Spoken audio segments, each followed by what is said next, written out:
on tonight's broadcast, providing updates with the Crowley case. Today is July 17th, 2019. How are you doing today, Greg? I'm doing awesome.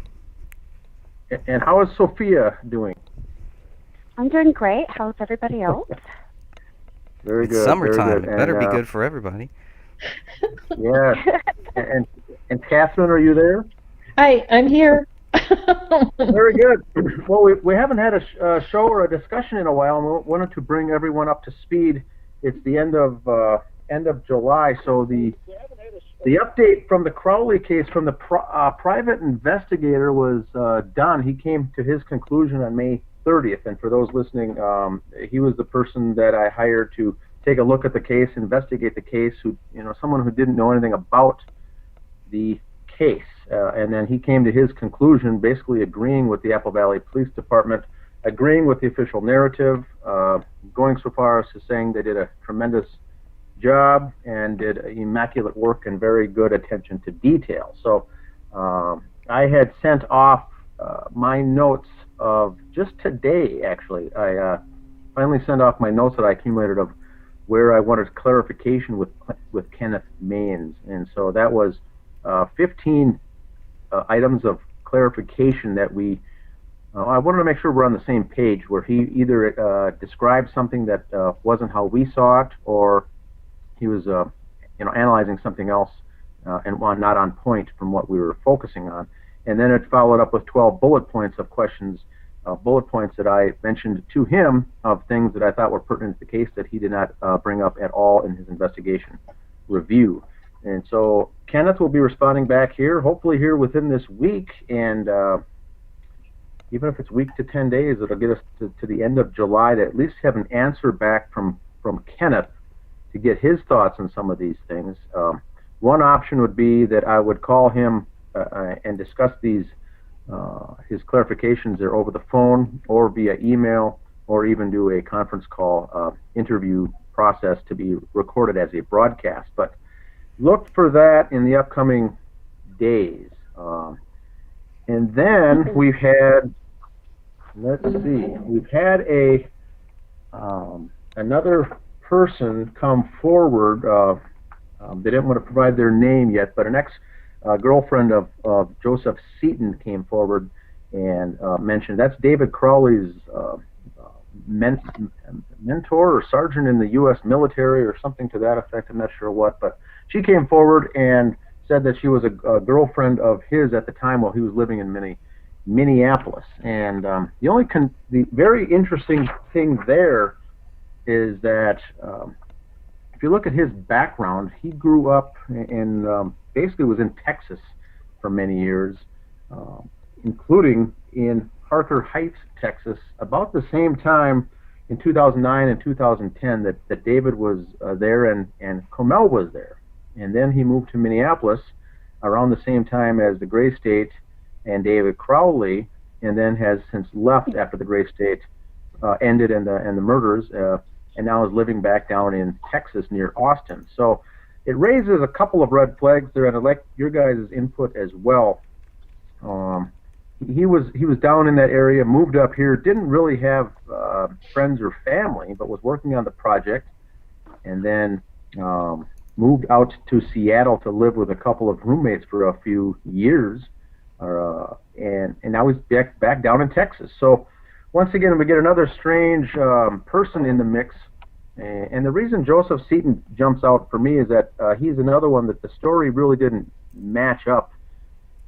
More questions were raised than answers when he was mentioned in that documentary, and it seems like another person that was inserted into this fiasco, much like how Sean Wright or Eric Sayward kind of were implanted into this or infiltrated into this group or into this movement, and then slithered away once this whole thing unfolded. And so he's down there now in Texas. Now we know Danny August Mason is in Texas, down in Austin, along with Joe Biggs. And Danny August Mason was the person who was going to try to get that script, start his new company, get a trademark, and then move forward with Gray State Universe LLC. And he was busy creating that 4 months after the bodies were discovered. So Joseph Seaton is down there. The girlfriend said he was very odd, very strange, and had a bunch of the same kind of background and strange stories as both Eric Sayward and Sean Wright. So this is another individual that really doesn't have much of a background, but yet has large stories of what he has all done and all accomplished in his career. And she left and broke it off with him when she realized that not all was what it was meant to be. The interesting thing is with this case is that she did attend that party with him as they were dating at the time in August of 2014, when Randy's birthday party was at the Crowley home in Apple Valley, Minnesota, which means that she was there. She saw the interaction with David and Kamel and Randy, the family, the friends, and how everything was going, and was very interested. So hopefully we'll hear more from her. But that's all I've got from the Crowley case as far as recent updates. Where should we start? Anyway, is there any comments on those first two articles, Catherine? Why am I going first? I just picked your name out of the hat. I know you're. Sophia, you go first. I know, right? I just really don't know what. Yeah. You know, the whole thing is, and I know I always get everybody in trouble because I say what I think, and there is no filter. So I am, as far as having the investigator respond to your questions, I'm really looking forward to see if he is going to redeem himself. We already knew what the Apple Valley Police Department said, and I wanted an actual investigation. But it wasn't my money; it was your money. But still, it was like it would have been nice to have an actual investigation and not just a rehashing of what was written. However, I do want to say one thing: there is I have to see whose writing this is. I probably passed up the page now. Oh, I did. On one of the police officers in his writing on his handwritten notes, he actually was very thorough. And I think Bone actually wrote some pretty thorough stuff as well. Some of the other officers was just, they just wrote, well, I was there, I took a picture. It wasn't helpful at all. But there were a couple of the officers who were really very detailed in what they stated. And that's all I have to say. Yes. Right How about now. you, Sophia? I am looking forward to actually hearing some responses to the questions that we had, whereas the very first report didn't have a lot of answers. Some of it was, I disagree. I personally, you paid $7,000. There should be more than an I disagree. There should be an in-depth answer to why he disagrees. So I would like to see more to his answers, more thought put into it. Okay, tell us why you disagree. Yeah, I think, Sophia, that's a good point. And to be able to have him on the show and do a broadcast like that, I think would be very good. Or even maybe even have callers call in and do it a live broadcast or a live stream or something to that effect. I'll see if he's open to that. But we have to keep in mind that he does say when he does these investigations that they are not close-ended, they are open-ended. Anything that comes up along the way, he is interested in hearing and following up and pursuing. So hopefully, if we can just keep a good relationship here over the next few months and see what he has to say, remember, we're not trying to convince anybody here, but I think the clarification is just that if he can just, I guess, get on the same page as what we're looking for. Like Catherine said, we weren't looking for someone to rehash the already done report. We were looking for someone to take in all of the further evidence that we've gained over the last 4 years and put that together in a comprehensive investigation summary to come to his own conclusion. And that I don't know if it was necessarily done that way. There were several references to David not having a deal, and he was despondent. and not happy about its financial situation. When that was one of the best the interviews that I was able to do on this case was with Mike Boggio III, the actual president of MEG, saying on the record that there was a deal. There never was not a deal. It was never canceled. It was worth a lot of money, and they were just hashing out the small details. So that video I delivered to him specifically to say, please watch this. This is an actual interview, and then some of the comments on his investigative report was alluding to the fact that David didn't have a deal and was kind of down in the dumps about the prospects of this whole thing. So it leads me to wonder how much work was actually done in some of that. And anything even else? David even makes a reference to the miniseries in his email to Jason Allen in December. So that even backs up what the Mikes had told you. Yes, he said he was asking Jason Allen, that was in December, asking for him to be the executive producer of this, and asking if he wanted to do that. And Jason Allen did, respond back and write back. Too bad it was too late, and David Crowley never got it, but he was interested in that, and they were on good terms, and they were moving forward with these big plans. So. Like that too. I'm not sure if he saw the exchange between Jason Allen and some of those other things. One of my bullet points is that he didn't mention was the email back and forth between Danny August Mason and David Crowley in those months of October, November, and December.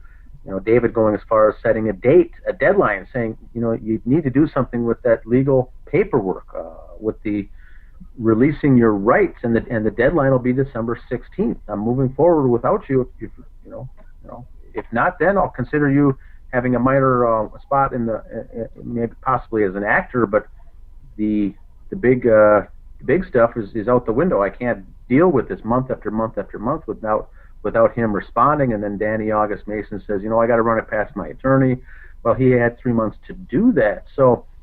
Some of those, the exchange there is very powerful between those two that came out of those recent revelations with the Gmail account messages. So that is powerful stuff as far as proving and showing that there was animosity and I think people were getting anxious that the time was running. Danny August Mason was on the clock. He knew that his time was running out, and with as of looking for someone who has the most to gain, you also have to look at who's got the most to lose. Danny August Mason in this entire scenario had the most to gain and also had the most to lose. So that would be your number one suspect in any situation like that. And he was the one going back and forth on these emails, and the deadline was set, and a week later the Crowleys were killed. So it really leads that to look further into to scrutinize some of those things. Danny Crowley, just for the newer listeners out there, was the one who went on record to the investigators to say that he had nothing more than was an actor in this production. He was nothing more than an actor, had no vested interest from a business standpoint, and had nothing to gain as an owner. So that was an outright lie. Why would you lie to the investigators? And so it's questions like that I don't know if Kenneth Maines looked into too heavily. The death of David's mother, the $50,000 cash withdrawal in the month of October by allegedly Dan Crowley Sr. when he was out of the country that he told police. We've got the Chris Klein telling detectives that they missed a bullet hole in the ceiling, and they get over there finally in February of 2015 and do find a bullet hole in the ceiling. But we've got problems with who was all in the house at what time, and were the cleaners there? Were the cleaners done yet? Did the cleaners complete their job? Why were they in the house? And so a whole load of questions like that. And Greg, the question I would I'm sorry, can I interrupt here real quick? Sorry, Greg. But what I'm hoping, too, is that he will at least address the blunt force trauma, the multiple blunt force trauma. It's so obvious on that skull piece. And it's like, why is that always skimmed, not even talked about, it's not even looked at, when that right there shows that David was murdered? I want him to Yeah, explain it. Yep, that's in my one of the bullet points of what he did not address at all in his investigation. That piece of skull, and for the the listeners out there, there's only one sizable piece of skull left in that room.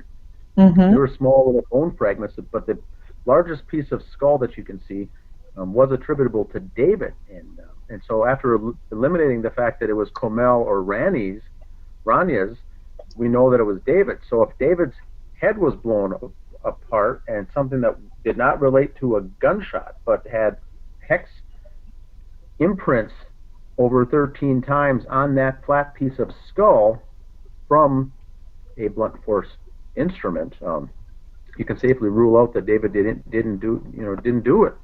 And so we already know that. So the question is, why didn't he address it? That's the question. Yes.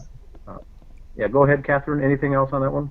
No, that was it. I'm glad you included that because I really want to hear. I want him to actually investigate that, not take our word for it, not take the police officer's report's word for it, but he needs to do an independent investigation into that skull piece. Yeah, and I just thought of another note that I had too. Is one of his answers, Kenneth Main's answers on the questions, was that we know that David received marijuana on December 19th because he went to Chris Peck's house to receive it. And he says that that's pretty obviously because David sent a text that morning saying to Chris Peck, asking him, do you have any? Chris Peck was the drug dealer, his recreational drug use dealer for David Crowley, allegedly. Mm-hmm. But keep in mind, and what I pointed out on the notes, is that according to the phone records, which we received via a FOIA request, phone records and text records, it's easy enough to validate those things. And I think that detectives, that's part of their job, is to validate or confirm or deny these things that people say. And I don't think Kenneth Maines did that either, because we looked into those records on December 19th. There was no text from David Crowley's phone being sent or received that day at all. And so if there was no text on the 19th asking for weed, did David Crowley send a text at all asking for weed? Did David Crowley and Comel even drive to Minneapolis to pick up the weed? Was there a weed purchase at all? And so it really opens those questions, and that's the type of questions that we need, is for someone to vet this stuff, to someone to go through and verify and confirm or deny that the statements actually took place. And so correct. We know that because David Crowley did not send a text on the 19th, so it really opens up a lot of other doors. Why did Chris Peck now say that he did, and in fact David and Comel came to his house to pick it up before picking up Rania at school on the final day of school before the Christmas break? That opens up many doors. Chris Peck was involved in a couple other suspicious things, and that's just another thing there that we can add to the mix. Go ahead. Yeah, I was just going to say that we were talking about this via email earlier, and it's like everyone who said they had contact with David and David contacted them is not supported by the phone records and the evidence that the police used to make their determination. This isn't stuff just we're pulling out of thin air. This is stuff we received from the police department that they used, that they said proved to them, helped prove their case. And the evidence does not support that claim at all. And the important things to note there, Catherine, thanks for bringing that up, is the Dan Crowley Sr. communication, whether it's phone calls or texts, that did not take place with David. Correct. Between David Crowley and his father, Dan Crowley Sr., and David's brother, Dan Crowley Jr., those texts and those phone calls did not take place. So correct. The question here is, we've already got now three people, Dan Sr., Dan Jr., and Chris Peck, saying things that was later turned out to be, I'm going to say, cannot be supported by evidence. I'll put it that way. Yes. I'm not going to say they're lying. I'm just going to say I can't find any place that'll support evidence to support any of that stuff took place. So we've really got problems here, and that's the investigator's job, is to, for instance, you go to a murder scene and you ask your suspect where was he that day, and he gives you an alibi. You have got to vet it. You have got to confirm or deny the alibi is even correct. Yep. My point here is, did the Apple Valley detectives do any kind of vetting on any of this stuff? We did it, and we're just armchair investigators. So the question is, if they didn't, did they not do their job, or did they not do something on purpose? But why all the lying going on is the main question behind all of this. Greg, what are your thoughts? Wow, you guys covered a lot of ground. I'm sorry. I think you covered. Okay, well, let me go back a few things here. Let's go back a few steps here. I'd like to go back to Seaton. I'm very curious to hear more about Joseph Seaton. I know that we had his rank too, or I don't know if it was his rank, but I forget what he said, what his title was in Eric Nelson's film. But I do remember he had some type of title. Sophia, I think I sent it to you. Hopefully, I sent it to you. I don't know if you still have it or not, but I should have it. Okay. I think I still have it. Maybe you can, because it was a weird title. I thought it was a title, but it wasn't a title. I think it just says like David's friend or something like that. But I do remember seeing it somewhere. Maybe because they did two different versions of it. Maybe they changed it or something. I don't know. But yeah, he's a very curious person. As far as the private eye, my biggest thing. Two biggest things. I mean, even if he discounts everything else, Dan, I don't see how he didn't want to know more about this motive, the whole Hollywood deal that was going on, that David was actually working on. I thought he would focus more on that, and especially when you read the 94 pages, it makes it sound like David's deal is dying, right? Everything is coming crashing down. His world is crashing down, so he's going to kill himself and kill his family. So, but for me, the biggest problem that I have with Kenneth Maines is item 57, is his answer about item 57. That really bothers me. It really bothers me that he would just think that this happens more often than not, or it happens a lot, I think. Whatever he said. To me, I was very shocked by that answer. So I hope he can, I'm hoping at some point maybe he can follow up on that too. Doing a live show or something like that would be really good. He might feel pressured, he might feel like it's a bunch of people jumping on him, blah, blah, blah, because he knows that, we don't believe that David Crowley is guilty. We don't believe that anybody can prove David Crowley is guilty. I don't see how he believes. How does Kenneth Maine think that anybody could prove David Crowley guilty? And maybe he can clarify that answer, and maybe that'll help me try to understand where he's coming from, because this guy does know what he's talking about. Another good way to put this, Greg, and I specify this to people when they have a hard time talking about the proof, is that, and we've brought this up before, is if David was alive and was standing before a jury, and this whole thing went to trial, would the evidence support him, or would there be enough reasonable doubt to be acquitted? And I think everyone who's looked at this case from a trial perspective, is if he was sitting there in the docket, in the defendant's chair, I think everyone would say, there's not enough proof to prove that he did this.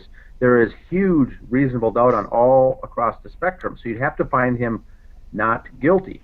So if you find him not guilty on the trial because he's still alive because of the reasonable doubt, why is it now so easy because he's dead just to rule that he is guilty? I think it's very easy for people to say, well, obviously a few things point to the fact that he did it, but if you switch it around, turn it on its head, and say, if David Crowley was in a court of law being tried for this with his lawyers against the other side lawyers, there's no way he'd be found guilty. So there's the difference. The detectives in the Apple Valley group quickly came to the conclusion that David did this, but I would like to ask them too. If this was a criminal case, you'd have to agree that there's no way you'd find someone guilty with this reasonable doubt. And that's one thing I did not ask Kenneth Maines, and I'd like to do that, just to spin that topic and put it that way.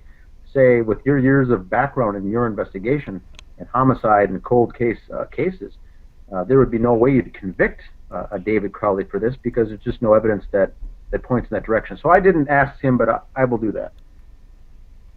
Nice.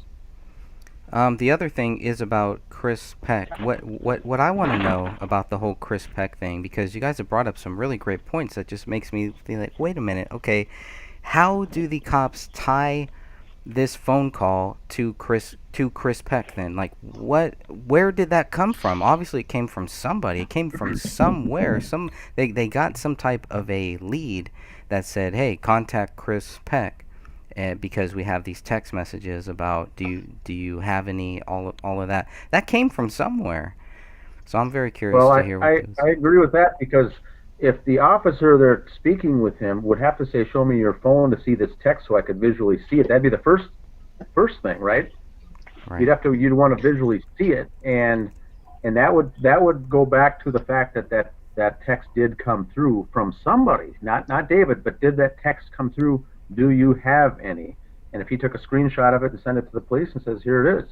But the question is, did it come from David's number, or did it come from someone else, and you change that contact number to David Crowley, and then you bring it up for police and say, see, look at this text that I received from David Crowley. Well, at the same time, you're not able to see that phone number behind it. My question to the detectives are, when they looked at that evidence, assuming they saw the screenshot or the actual phone itself, was it from that phone number of David Crowley? It may have said his name. Anyone could change that, the contact list, to make it show up as a recent text message from somebody.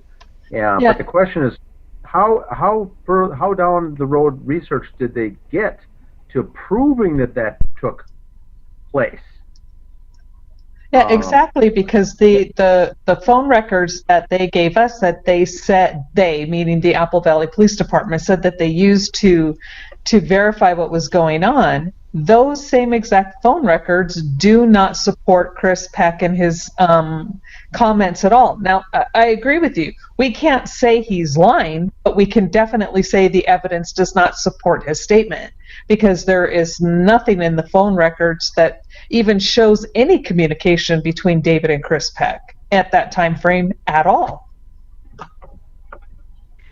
Well, not only that, but the other case that I received from Apple Valley, and it was investigated by the same detectives, they took photos of text messages sent back and forth from the victim and a friend. And on the audio of him having a discussion with the victim's friend, you can even hear him taking the photo. So there's proof. And Apple Valley goes as far to show emails and screenshots from Kamel's emails and Facebook, and from David's emails and Facebook. Where is the proof that this message even took place? Exactly. Good point, Sophia. And for the listeners out there, mention to the listeners that you were doing what now? You were looking up a similar case also that Apple Valley did, and pulled a FOIA request just to see, for comparison purposes, how they to compare and contrast how they do things. Is that what you were attempting there?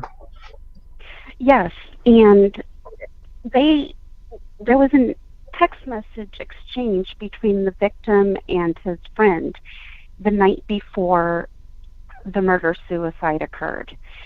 And in that particular case, the police took a photo of the friend's phone where the email exchange or the text message exchange had happened. So they had it for their records. And so then they continued on. Oh, go Okay, ahead. so their common practice, it sounds like their standard operating procedure is to do that when there's correspondence on a phone via text to get pictures or snapshots of that. So the question now relates back to why did they go out of sequence or out of bounds on this Crowley case and treat it differently? Correct? Correct. Very good point. Very, very interesting. And we don't know and we don't know yet if they visited Peck's house or they just contacted him, or did they go there, or did they meet in person, or did Chris Peck come to the station? But that's the question. How did they see, or better yet, how did they verify that text came in? I'm hoping they didn't just take his word for it, but if they did verify it, did it track back to that phone number? And we already know the answer to that, is that it's no. We've got the AT&T cell phone numbers for David Crowley. That text did not take place. There was no text on December 19th. Correct. And so it really opens up a can of worms, because if he was not asking for marijuana, the next story that at 1 o'clock they went and picked it up, and then they picked up Rania at 3 p.m. And so that all helps push a certain narrative: asking for the marijuana, smoking the marijuana, killing the kids because you're killing the family because you're allegedly potentially high or hallucinating. You know, they're pushing this whole marijuana angle, and Chris Peck was one of the key people in pushing that narrative. That would be my question for Kenneth Maines: is how would you solidify anything that he said was true for Chris Peck? And just to be clear, there aren't any texts from Chris Peck at all in December. The last text message exchange happened November 16th, I believe. Do you seem to remember that, Catherine, that date? Yeah, it's either the 16th or the 18th. I'd have to pull it up. But yes, there were no texts between them in December at all. Okay, and I don't even know if there's a phone call between them. Is it possible that that's when the text happened, and then David got the weed 1 month later? I don't think so. Because There's no follow-up. Yeah, he clearly states that I'm trying to forth, right? File. Yeah, he clearly states that it was done in December. They're all trying to follow this timeline to prove that David did, killed them, and it all happened at this time, because see, all of this, justifies it, when in fact it's not true. I'm trying to pull up the phone logs right now. It's like, come on, computer. Okay, this is going to take me a minute, so you guys can go on, and I'll come back and revisit it once I get it pulled up. So on the mobile cell phone usage, I've got the AT&T record pulled up here for David's phone. This isn't someone else's number. This is David's, and it is cell phone texts originating and terminating. And in the month of December, there's only 3. Line items 75, 76, and 77. First one was the 16th of December. That was the deadline David gave to Danny Mason to say we need to move forward with this. And I don't know if that's who texted him, but that text came in on the 16th. The next day was the 17th. This is a Tuesday now and a Wednesday. Nothing was the Thursday, and nothing on the 19th. Which was that Friday. And then the last final text on David's phone in December was the 24th, which was Christmas Eve. A text came in at about 10:30 maybe, 10:30 p.m. So he didn't send a text at all in the month of December. All the 3 that came in, there was only 3, all came into David. He didn't respond or send any out. But his phone received 3 texts during that entire month. Correct.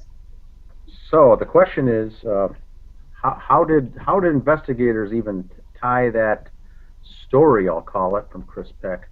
How did they verify or vet that what I call alibi is even correct?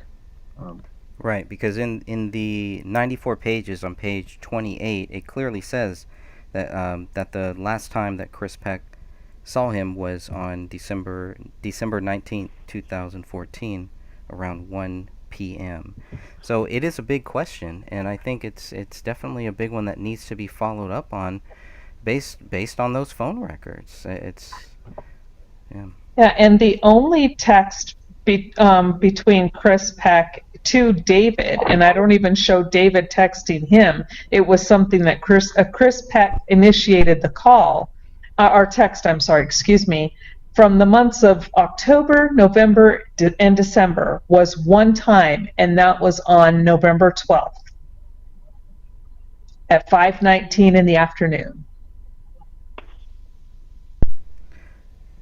Okay, so they're told about this on January 19th, 2015. This is when the cops learn about this Chris Peck call. Then they're doing whatever, blah, blah, blah. They don't get the phone records until much later. So, I mean, maybe they figured there was no need to go back and check it. But I think you guys have proven that there really is. And this goes... Go ahead. Oh, go ahead. I was going to say this. I just want to jump in. I found it here. Go ahead, Dan. It was Detective Shane Klokanos had given Tommy Booth information about a text message that was sent from David Crowley's phone to a phone number of blank, which belonged to Christopher Peck. So this came from Klokanos.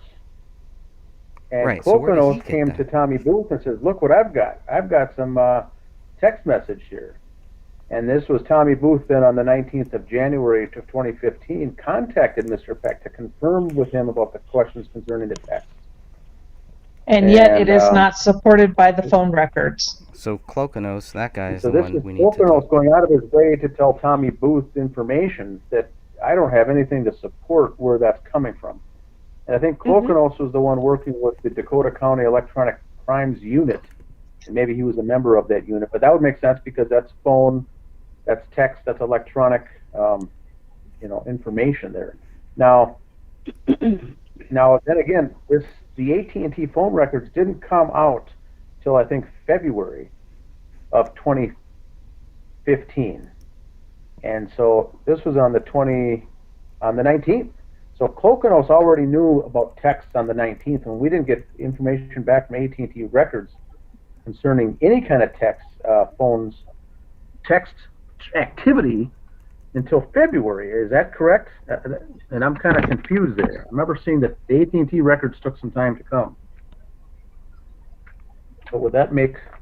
Oh, I got it up here. Hold on one second. In February? Or might have been... Yeah, because I have no idea what was said. February 18th of 2015 is when AT&T looks like to me that they ran the report to pull all the data and then gave it to police. So this was February 18th, when I'm showing my records from AT&T that David didn't make a text.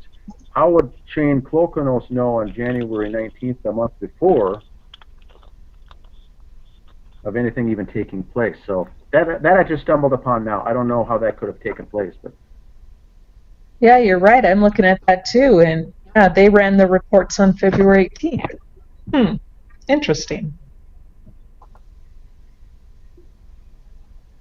So that would be nice to get, if we were to be able to contact Shane Klokanos and have him come forward with explaining how that kind of stuff takes place. That would be nice, because the records I'm looking at, looks like the police didn't even get it till the following month. But Klokanos comes running into Tommy Booth, raising his hand with papers in his hand, saying, "Look what I got, look what I got." Right. And I don't know if that's even verifiable. So this might be something that they actually missed. This might be new information that they keep telling us unless there's something new, they don't even want to talk to us or whatever. This is new, because obviously they didn't catch this. Or if they did, then they can say, no, this isn't new. Then that would show that they knew that these phone records don't show that Chris Peck and David Crowley talked during that time. So... And the search warrants only showed 2 of the cell phones being removed from the house. The police did ask for 4 numbers. Correct. To right. from AT&T that only 2 cell phones were removed. So the whole theory of a burner phone is just not likely. Yeah, it's definitely something that we all think about, right? I mean, obviously, it's like, Hmm. well, how do you make sense of anything? So you got to play it out. Of But course. yeah. But how likely? I think it's highly unlikely. But it's not impossible either. It's still not impossible. Well, the police didn't have even a search warrant to get text messages for that phone, and they don't have it in their possession because it wasn't taken out of the house. So where are they still getting this information? Right. I think by the 19th they may have had it at that point, Sophia, right? 2 days later? Had what information? I'm sorry. They had the search warrants and everything to remove the stuff from the house, I think, already at that point. Mm-hmm. Yes. Okay, gotcha. Right. So they were like, okay, we're looking for everything, anything in that house. Yeah. But And I don't know if they went to, Chris Peck is the one that, he's also the one who didn't provide his address, his residential address to police. All that's given is a P.O. box. And he's the one providing this information. So Peck's story is not credible at this point. But my question now would be Shane Cloconos. How did this story originate about this nonsense? that's right. And then didn't you also say that Peck claimed that he was somewhere and he wasn't? Right? There were some Okay, conflicting dates. that's a very good point. We have debunked that. His comment to police was that he remembers the 19th because that was when David was on his way home, because he remembers saying have a good break because he was leaving in 2 days.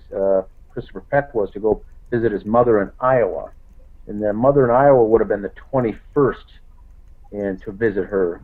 And we had noticed on his Facebook page that he had checked in on Facebook, checked in at a location in Minneapolis, saying that he was working on a project in Minneapolis for some production company.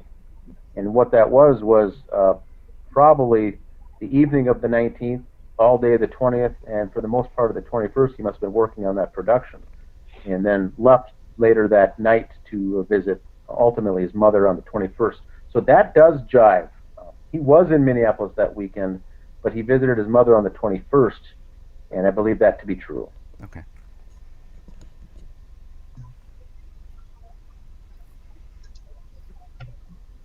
Thanks for clarifying that.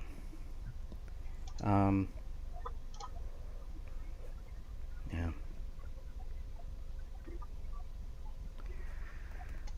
Well, I think at some point we should also talk about does anybody else have any other things they want to bring up? Any pressing issues here? Well, were we going to talk about item 57? Yes. Shall we get into that? To the I think so.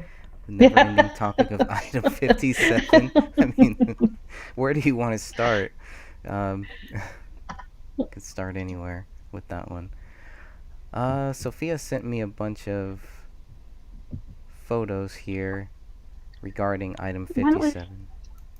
Go ahead. Why don't we start with the email or the exchange between Mason North Oh, yes. and Let's start Justice there. for David Crowley's? Let me see if I can make this bigger here. Alright, there we go. January 28th, 2015. This is Hendricks, Mason Hendricks. He says, I was there. He was there with me. Dan, can you put this into proper context before I start reading?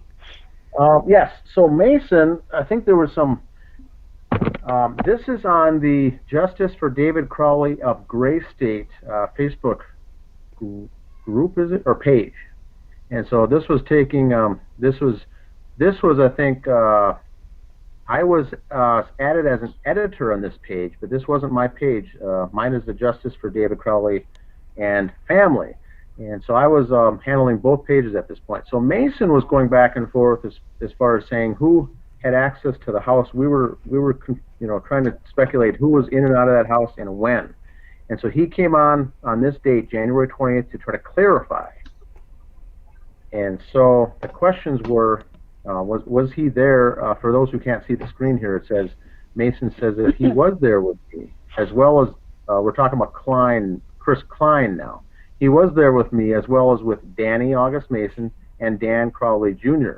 and David's best friend, Adam Shambor. We had the code to the lockbox. We were cleaning up the house and organizing stuff for the families so they didn't have to. He and I found the hole in the ceiling and went up to the attic to see if anything up there needs to be brought down. Like a bullet? God, you guys suck at being detectives. And so this is the 28th. This was 11 days after the murder. And so they were saying that we already had access to get into the house. In fact, we used the code of the lockbox to get in. And now Mason here is claiming that it was Danny Jr., Danny Mason, Hendricks, this is, and Adam Shambor were in the house, and Chris Klein. So those were the five, 5 people in the house. Remember, Chris Klein in the police testimony says he gained access to the house was in the house with Dan Crowley Sr. when he went in there. Now, we don't see Dan Crowley Sr. here at all. In fact, all we say is these guys came in because they had access to the code of the lockbox, nothing to do with Dan Sr. Then he says that they were cleaning the house and organizing stuff for the families. Well, that's very strange. That's very odd. Remember, this is the 19th. This is January 19th that they were talking about. They were supposed to be grieving and going through the loss of one of their closest friends. And they were cleaning up the house and organizing stuff for the families. Chris Klein and Mason Hendricks found a hole in the ceiling, and then they proceeded to go up into the attic to see if anything up there needs to be brought down. God only knows what that means. What would need to be brought down? They weren't moving. The family wasn't moving. They were just organizing things. So I'm not sure what needed to be brought down. But the fact of the matter is, they were up in that attic, which led some to believe that maybe that bullet fragment was planted. But we do have the picture of the master bedroom with the ladder in that closet that leads up to that roof access. So they were up there. This is the 19th. And so the question is, he went on the record by saying that and didn't know that he was putting his foot in his mouth at the same time. Now, the bodies were found the 17th of January of 2015. That's a Saturday. Police and detectives and everything, investigators, were there all day Saturday through the night and into the morning on Sunday, the 18th. The bodies were removed, things were taken out, and cleaners came in sometime that following day, Saturday Sunday or Monday or Tuesday, to do the cleaning. Judy Prochnow has a photo of the truck being there that did the cleaning, the restoration, and because the bodies were there, 3 bodies decomposing for 3 weeks allegedly, I had brought up in the next statement that it was a biohazard because of the smell and the stench and the potential biohazard. And so my next question was, who had what types of air masks did you wear? And why did Klein tell investigators that Dan Sr. was in the house? So that was my comment myself at January 28th, 1:26 p.m., directed toward Mason Hendricks. And then I also go on to say that, remember, this was 1/19, January 19th. The home was professionally cleaned. It says here between the 20th and the 22nd, but they were already there cleaning the house on the 18th, I think, and the 19th. But it didn't end until possibly the 20th or the 22nd. The 19th, already a call came into police for suspicious activity in the house that some neighbor called 911.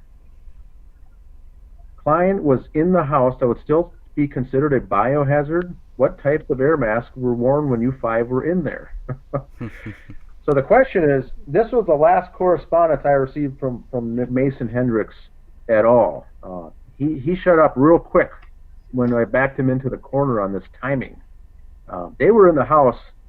5 people at least were in the house while the house was, after it had become cleared as a crime scene, but before it was professionally cleaned and given the green light, and before family had a chance to even get there and do anything.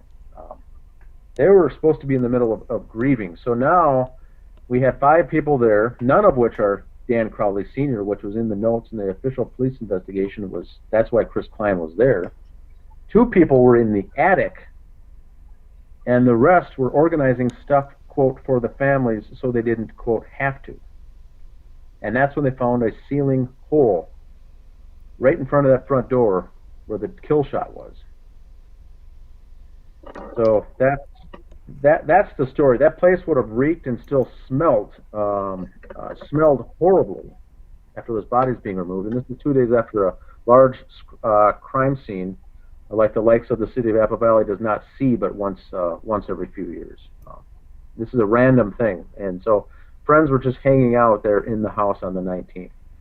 Now that was the night of I believe the 9th. Well, no, that was the call for 911 came in at 1 p.m. in the afternoon on that Monday. Neighbors heard suspicious activities in the house. Police got there. No one was there. A neighbor had saw a army-painted GMC truck in the driveway, which later proved via Instagram photos that that's Christopher Klein's army-painted Jeep or truck, whatever it was.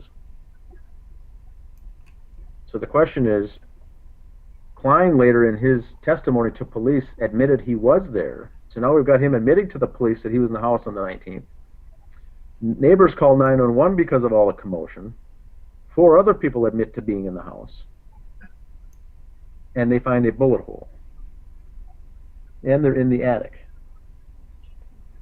So cleaners found when did the bullet roll out of that fragment, Greg? Was it the 18th? That was the 20th. Or the 20th.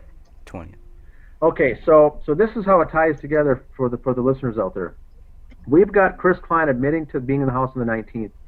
Mason Hendricks saying him and 4 others were there on the house on the 19th.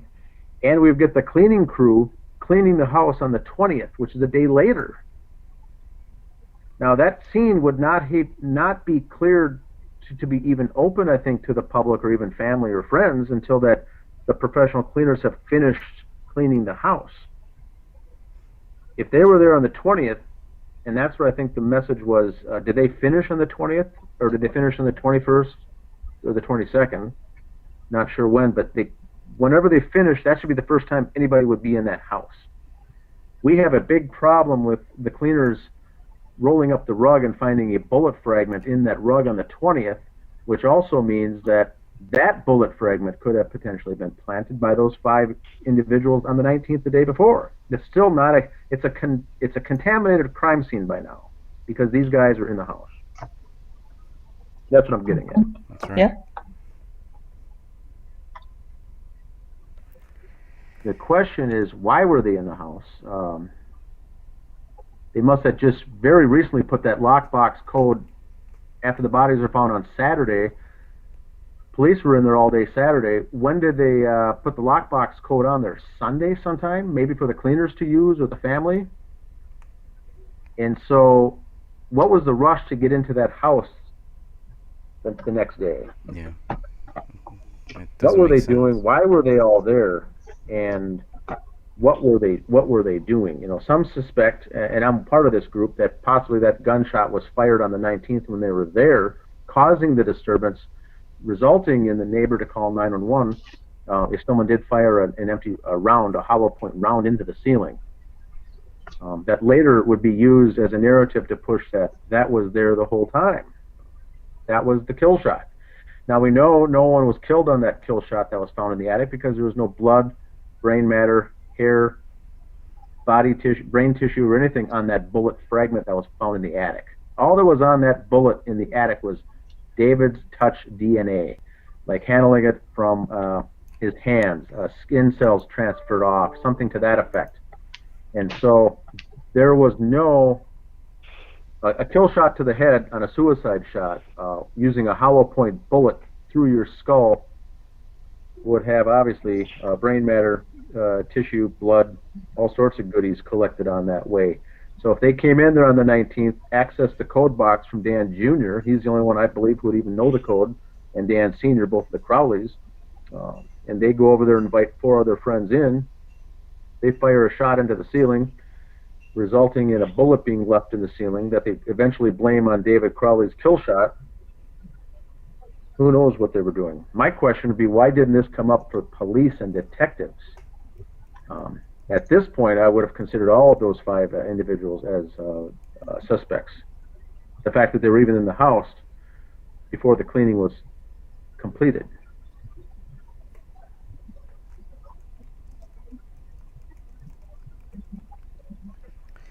So it all leads back to item 57. And item 57, for the listeners out there, is the very final item put into evidence in this case.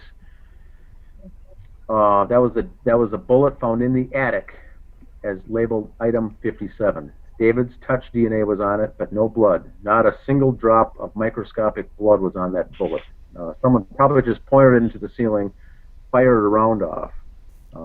But once again, it had to have been used with some sort of silencer or suppressor, because by this time it was 2 days after a large triple homicide took place in that house, and so the neighbors' antenna would certainly be raised with any strange noises going on. Yeah, and I have a hard time believing that's really the crux. Okay, yeah, and I have a hard time believing that with as big as that bullet hole in that ceiling was in February, that nobody saw that bullet hole in the ceiling on the 17th, the 18th, or even the 19th.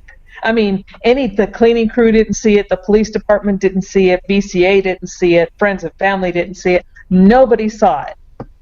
And it's like, how could you miss?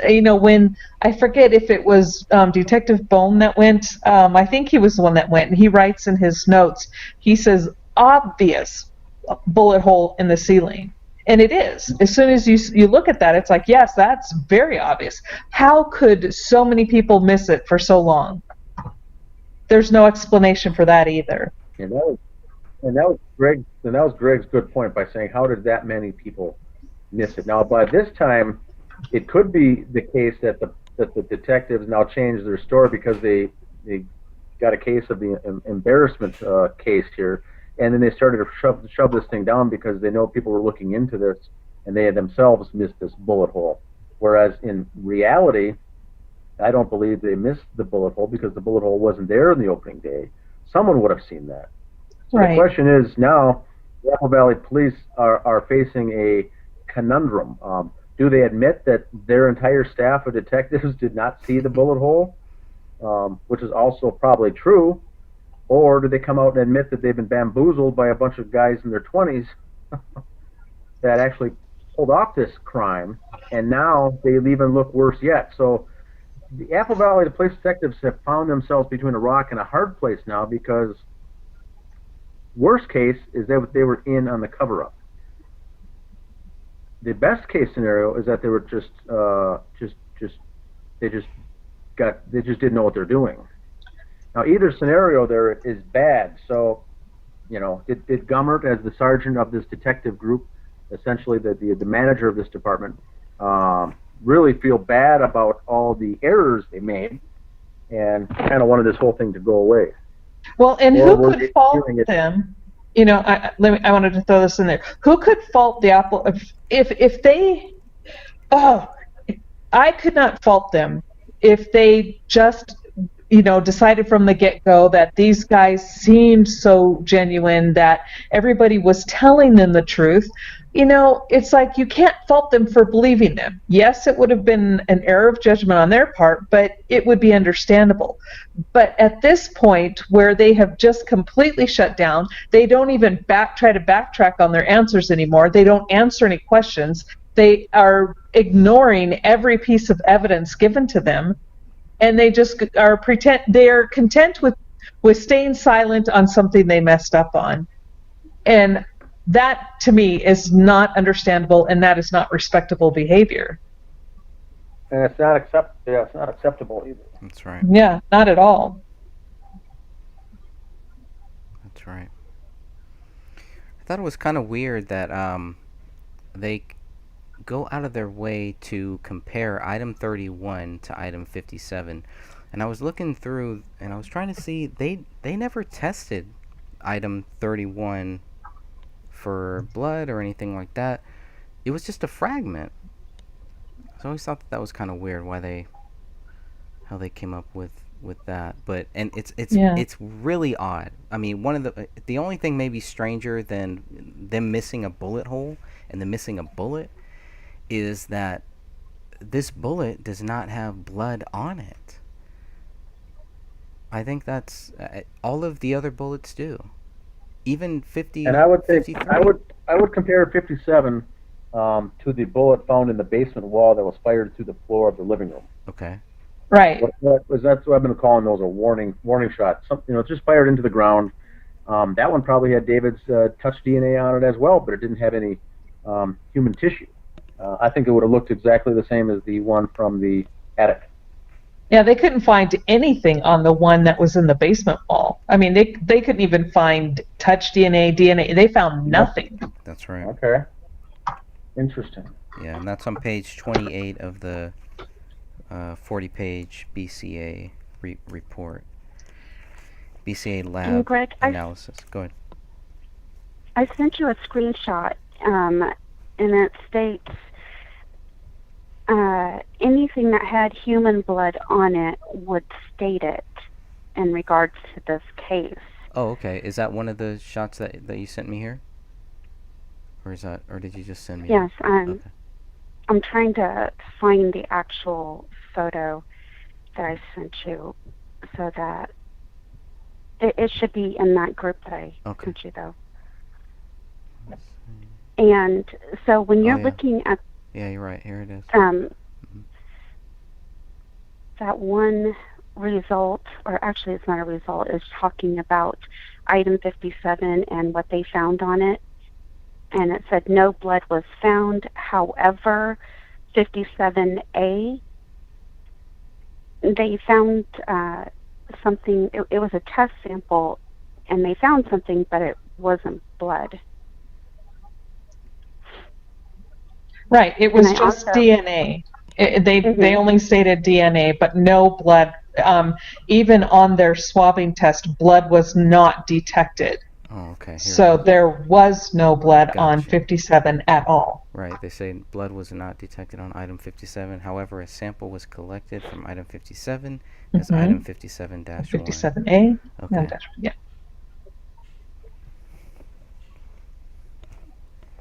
So they're very clear. And so that's why I included that one photo for you. That is a great photo. Because that's taken directly out of the BCA, the large file. Yes, and this is on if you're looking at the 40-page BCA lab document, it's on page 26.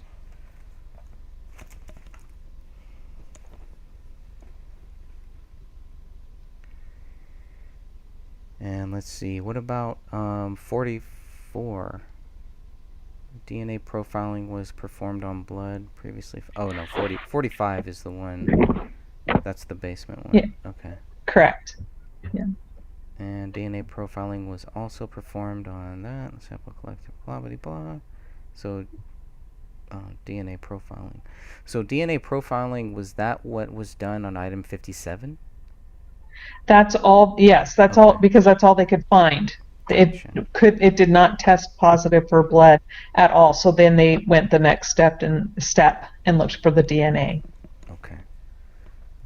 So then I can assume 38, 45, 57, 50, 51, 52 are no blood. Of course, 50, 51, and 52 are not relevant. Are known samples. Yeah. 38 is from the push keys. Okay, right. So there was no blood found on the gun safe in the master bedroom. Okay.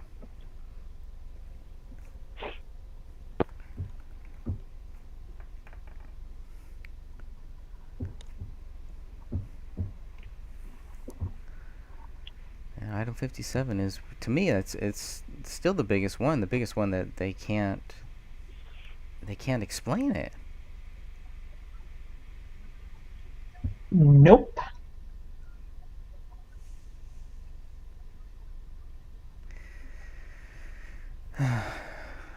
That's what bothers me about Kenneth Maines is, I mean, he should see this. He should know this, right? Yeah, and especially since, the trajectory of that bullet hole in the ceiling, and we've talked about this so many times, but it definitely does not add up with where David would have to have been standing for him to land the way his body landed according to their explanation.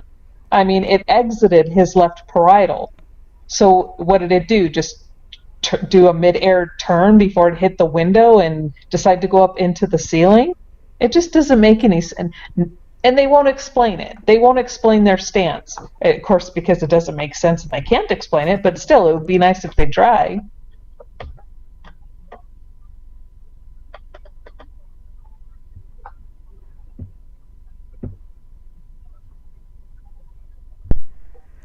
Well, Sophia, anything else? I know this has been a big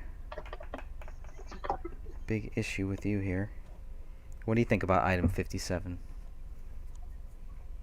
I still believe that it was planted after the death to sell the story of murder-suicide. It's a big risk. It's a big risk going in there. It is, but there's no explanation, no decent explanation for all of them to be in that house before it's cleaned. And then they don't even tell the police about it until February. Here, they're bragging about being in the house and seeing the bullet hole, but they don't bother to tell the police about it. That's one of the first things that Klein tells the police when he talks to them in February, that there was a bullet hole in the floor and he saw a bullet hole in the ceiling. Does he say? Yeah, and what I find... Oh, I'm sorry. No, I didn't mean... I was just going to look... Does he say bullet?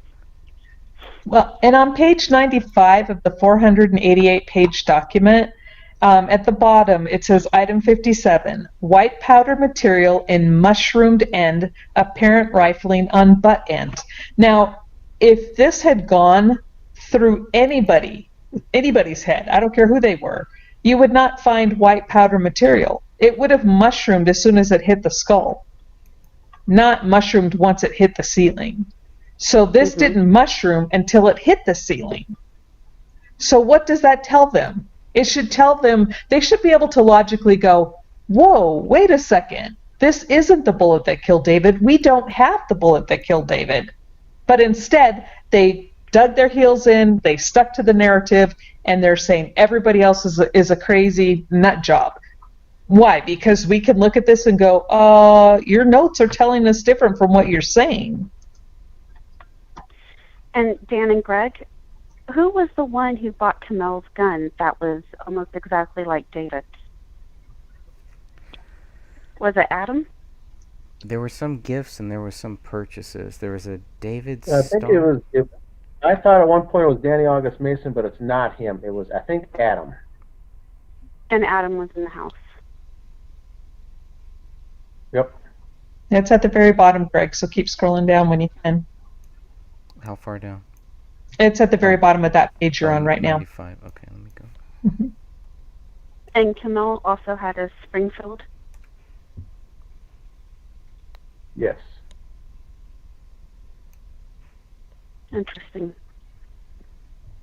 So the bullet had similar features to 31, but they did not come out and say that it was exactly like a bullet that came out of the gun that they had in their possession.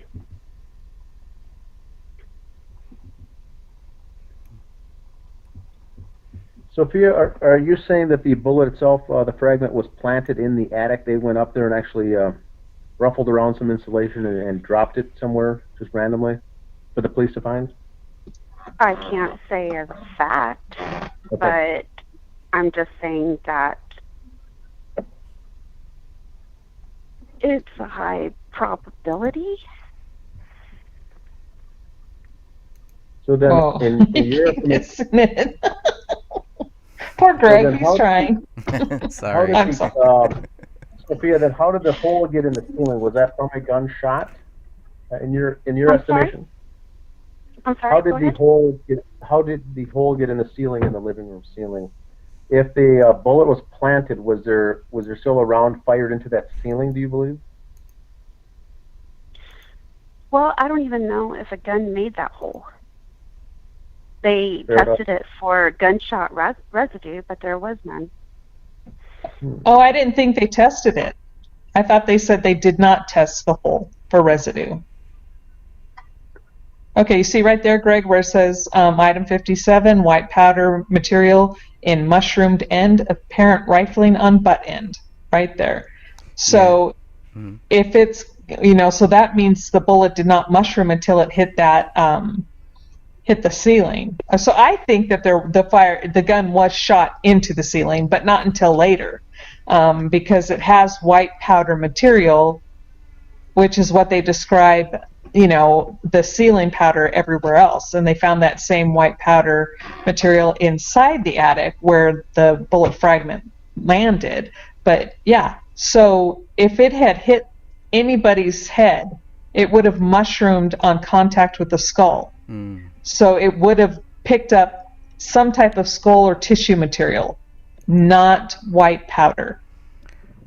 Okay, but then how did they... But if you look at item 53, right, that kind of mushrooms. And that's the one that they say was shot through Rania. Right. That's what I'm saying. It would mushroom upon impact with the skull. This item 50... Okay, let me start over. Item 57, white powder material in the mushroomed end. So that means that whatever it came, that bullet, when it was fired, it came into contact with the ceiling. It did not come into contact with any body parts. Because if it had come in to contact with David's skull, like they're trying to allude to or pretend happened, then that bullet would have mushroomed upon impact with the skull. And there would be no white material in that mushroomed end. None at all. Why wouldn't there be if it still goes through the ceiling? Because it would have been mushroomed before it even hit the ceiling. What in that mushroomed end would have been the tissue, the blood, either hair, tissue, brain matter, something else would have been pulled into that mushroomed end. And now, not to say that there might not be any white powder on the fragment, but that's not what they write. They say white powder in the mushroomed end. Right, but that's the mushroom end is that's how the bullet is found, right? So it's found in that upward way. When it comes in, so when the bullet is fired and it hits something, that top, then mushrooms back on itself. So when whatever comes into contact with, it's going to cause that bullet to mushroom. So if it comes in contact with the skull, it will be, what's going to be in the mushroomed end will be hair, blood, tissue, skull, brain, something like that. Now, if it comes into contact with a ceiling first, what will be in that mushroomed end will be what is the stuff called? Like the stucco, whatever it is that they make ceilings out of. That white powder. The drywall. Drywall, thank you. Drywall. That is what is going to be inside the mushroomed end. Gotcha. Okay. Gotcha. And because if you look at the mushroom end of that one, it does look different. And you can look at the ceiling shots too, and you can see that it's clearly that there's white powder all over that. Mm-hmm. I'm gonna look at some of those here. Can't believe I don't have them here. Should have that right here.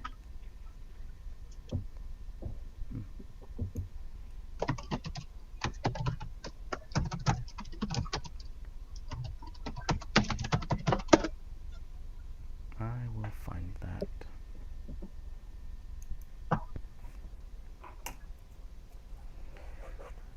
What else do we have here with item 57? What other interesting notes here? I mean, to me, it's definitely the most interesting one, and the one that nobody really wants to talk about. People that made the Eric Nelson's film, they didn't want to talk about it. Everybody who tries to contact us to get some type of a quote or a statement or something, they don't want to talk about it. They brush it off. They act like this is no big deal, when this is, to me, I still think this is the smoking gun here. Yeah, I mean, they have not presented in all of their evidence, they did not collect the bullet that killed David. And no casing to fit the fragment, and no fragment that goes along with his whatever killed him.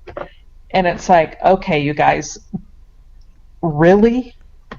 Yeah, that was a big thing too. How do they connect? I guess you can't really connect the shells to the, to the actual cartridge. But when you look at what they leave with, right? I think they left with like 4 or 5 shells. It did not match up. A lot of the stuff did not match up when they left that house. I don't understand why they. First of all, I don't get why then, because if nothing was lining up, if nothing was matching up, it doesn't make sense for them for one day later to come out and say that David Crowley is they have their suspect, and the public is not in any danger, which to me are quite clearly 2 lies, right? I agree. They don't have their suspect because they don't have David Crowley. They can't tie anything to him, even though they spend 1 whole year trying to actually do that. I don't see the tie. I don't understand the item 31 compared to item 57 too is just another one that just does not make sense to me. Yeah. Now it does have matching features. That is true, and that's clear in the 488 page document. It's hard to really see because we have photocopies, but there are matching features between 57 and 31. But because they're bullets, I would think some of the features they should be matching. Like I would not compare item 57 to 31. I would compare it to 42, to 43, and 44. Possibly 53 maybe, but I mean if you can't tie it to 42, 43, or 44, what the hell are you doing trying to tie it to 31? Because it does tie. That's it. It's just all smoke and mirrors with a lot of this stuff. It's frustrating. Yeah, a lot of double speak trying to throw people off, because most people just would gloss over that. Oh, I don't understand it, so they must know what they're talking about. Right. Well, what they write shows the complete opposite. Yeah. And wasn't 31 just a piece of a bullet? Yeah. Just a little fragment? Just a fragment. Yeah, so it's a fragment. How could they even say that there was matching features? I don't know. It's a fragment from the living room, and I think it's in the corner. I think it's closest to the south wall. Okay, and here's what I like to do, and I used to get paid good money for this. Okay, let me read this sentence and see if you pick up on it. Comparative examinations of item 31, a bullet fragment, against test-fired bullets from item 1 and item 57 were performed with the following results. Item 57 against item 31 showed the presence of matching features. This means that item 1 fired item 31. Wait, come back. Come back. You left my page I was reading. Okay, yeah, there we go. So have you noticed? Did you guys catch that? Yeah. Mm-hmm. So, yeah, you don't sound too sure, Greg. So, they compared. They did not find matching matching features with item 31 and the known test-fired bullets from David's gun. But yet they somehow were able to find matching features against item 57. Right. And somehow and therefore that means yeah, so that means that with David's gun fired 31, although 31 didn't match anything with the test bullets from item 1. Right. So I'm like, really? Okay, you guys. Oh gosh, this is why I read these reports and I cringe. I'm like, do people really not catch what they're saying? It's so blatant. Oh. It reminds me of that card game with 3 cards, and it's like find the lady, and they're flipping around and hoping that you don't catch the card. Oh gosh. It's like a I'm sleight not of explaining hand it right. type thing. It's like a magic game. Mm-hmm. Yes. Shell game. Sleight of hand. Yeah, we see that a lot. I was trying to see. Or the shell game. There you go. Shell game? That's a better. Shell game. Oh, shell game. Oh. Look at Dan with the big words. Right on. So Dan knows the game. But I mean, seriously, it's like every time we turn around, and it's like we could spend so much more time just taking this apart line by line, going, okay, this is what you said, but yet your tests show this to be the exact opposite of what you're saying. It's what I call carefully crafted words, done a specific way to on purpose. Yeah, it's so funny because, but for what purpose? For what purpose? To trick people. Well, it's doublespeak. Yeah. So that is not a case, Greg, that's just done by mistake or poor work or sloppy work. That's an indication, if it's carefully crafted words like that done on purpose, is now you're in the realm of a cover-up. If they were done that, specifically phrase that phrase to get them out of it, get them off the hook, to tell you something without saying it, that would be your indication. Because that's not something that they would do on purpose. That's too carefully crafted. Right. Too much. It's over the top. It truly is. And this is why, you know what, if for any young people that are out there, whatever job you're doing today, even if it's not what you think you'll be doing or needing later in life, learn all you can from it. Because I learned how to read documents like that from attorneys that I worked for. Because legalese is known for its doublespeak, left and right. And so I had some really good bosses that were attorneys that taught me how to read between the lines of what is said versus what they really mean. And I had no idea back then in 1979, I'm dating myself, that what I would learn on one of my very first jobs is something I'm now using in 2019.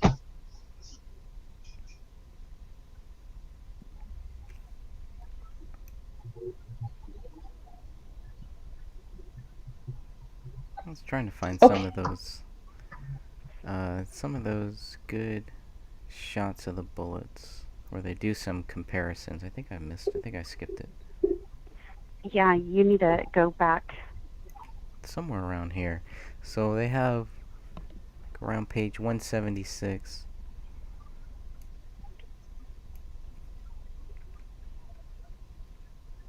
Some of these comparisons are just ridiculous. And some of the tests that we did too. I guess we should go through the screenshots that Sophia sent too. Kind of look at some of those as well. But let's see. Yeah, the tests fired.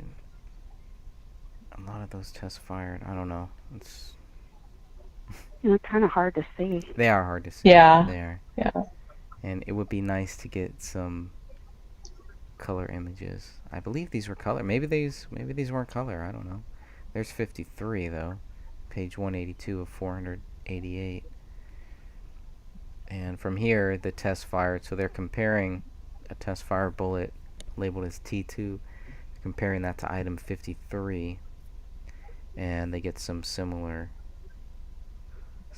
things. But when they do these test fires, what are they shooting at? How do you really accurately compare a test fired bullet into item 53? Well, they just shoot into either a gelatin type mold or into a water tank, and then take the fragment out and compare it with what they have.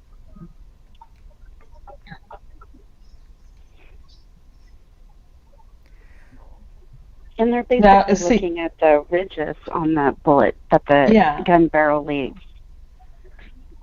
Okay. So here's on page 183 of 488.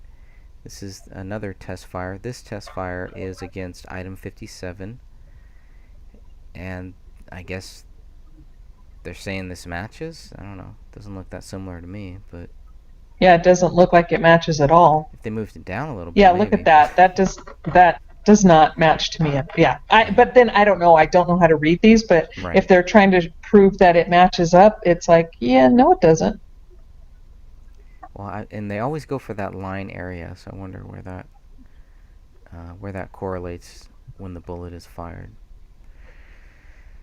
Here's another one. Okay, so here's the comparison on page 184 of 488. This is where they compare item 57 to item 31, and you can see similar. It is very similar, but I don't understand how that proves that item. Yeah, 30, see, I don't, fired. and I agree with what everybody else is saying. They're saying the striations don't match.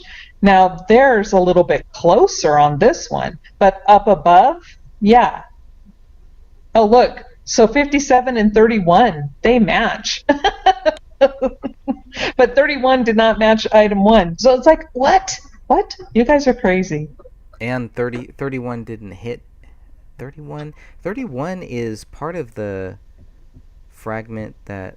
No, is it part of the fragment that goes into the basement? I don't remember where 31 was found. I'm going to look that one. It was over by the bookcase by the window. Right, oh, that's right. That's right. Thank you, Sophia. And that's when they pulled the carpet up. Oh, look at that.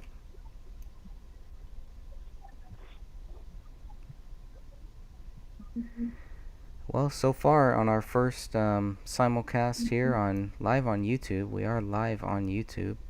I haven't had any drops, so I love that. My internet issues appear to be fixed, as long as I'm not using Windows.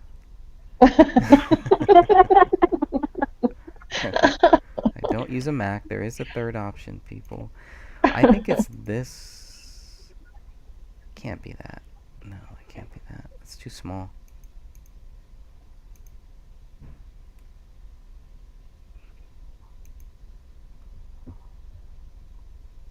I'll find it.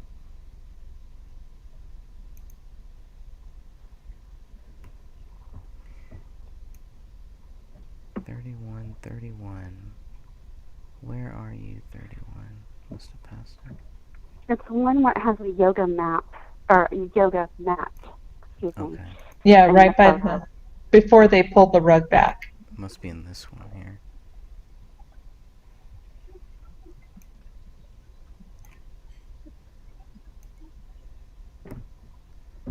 Let's go find 31.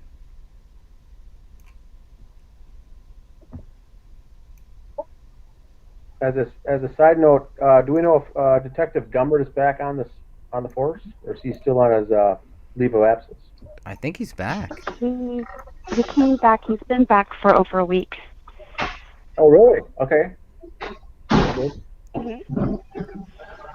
back in black. Well, I'm glad he's back. I, just would hate to think something was wrong, Even though I don't think he's been very nice to me, but still, it's like I don't want him to be sick or anything. That would not be cool. Of course. He still owes me a phone call. He does. He owes me one too. Okay, here's. So 31. let's all go on the list. Let's all go. Okay, so there's 31. This is where 31 is found here. Let's see. Come on. Well, you have a super sensitive mouse, don't you? I know. It's crazy. So that's 31. That is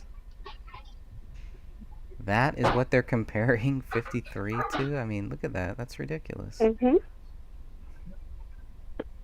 There's 31.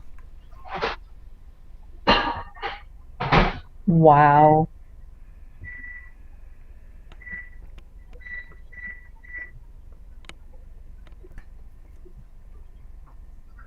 Super tiny. Man, you're not kidding. It is teeny tiny. It is. It really is. Oh, wow. It is. You're so right, Sophia. Look at that. It's just a fragment of a fragment. Mm-hmm. Wow.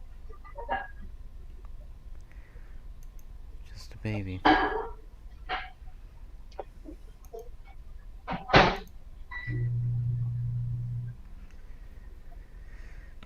All right, what else do we got to cover here? Let me go back to some. Dan's been awfully quiet for a while. Dan. I've got something. I'm here. I am in reviewing other cases. I just had notes here written down. In reviewing other cases, the one thing that stuck out for me now, in looking at homicides like this, murder homicides, is one thing I focus on when I look at cases like this is what is left for the survivors. As far as I always see, without fail, a vigil, flowers, candlelight vigil, outpouring of flowers on the front steps, something to commemorate. In this case, it would have been for Comel or Rania. Everyone assumed David did this, so there wouldn't, of course, be anything for him. But there was still none of that, and that still strikes me as odd that there was never an outpouring of the community, neighbor, family, and friends. It was all just quietly hushed under in this case. And that's my other tip-off. I think that there's something goofy here because we never did see mountains of bouquets of flowers for the young child, this young woman, this mother of one. We didn't see. There's no big, piles of flowers and bouquets of flowers and candles lit and people hanging out at the property looking for answers. So that always stuck out for me. And then Greg, like for you, you've got the item 57. For me, it's still Rania's arm missing, being pulled out of the socket. Yeah, that's our red flag. Yeah, you're right. An arm cannot be pulled out of its socket, even from a 5-year-old girl, by a dog, a mid-sized beagle mixed dog. How did the arm get pulled out? Why is there a fractured rib just below the armpit of that same arm that's missing? And if the dog didn't eat the humerus, the ulna, and the radius, the 3 major bones, even of a young girl, where are they? Where are those bones? All right. They weren't in the house. Yeah. Yeah, and you know what? And that was something I did specifically ask Dr. Kelly, and I know we haven't talked about him for a while, but I did ask him if a dog could pull that arm out of the socket, and he emphatically stated no. No way.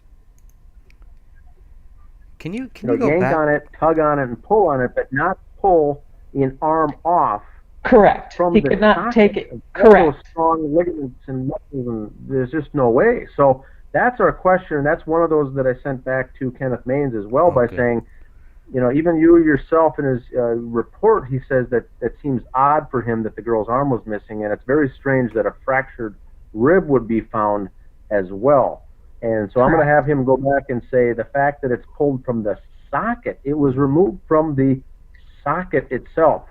Impossible. Yes. And that takes absolute brute force. Yes.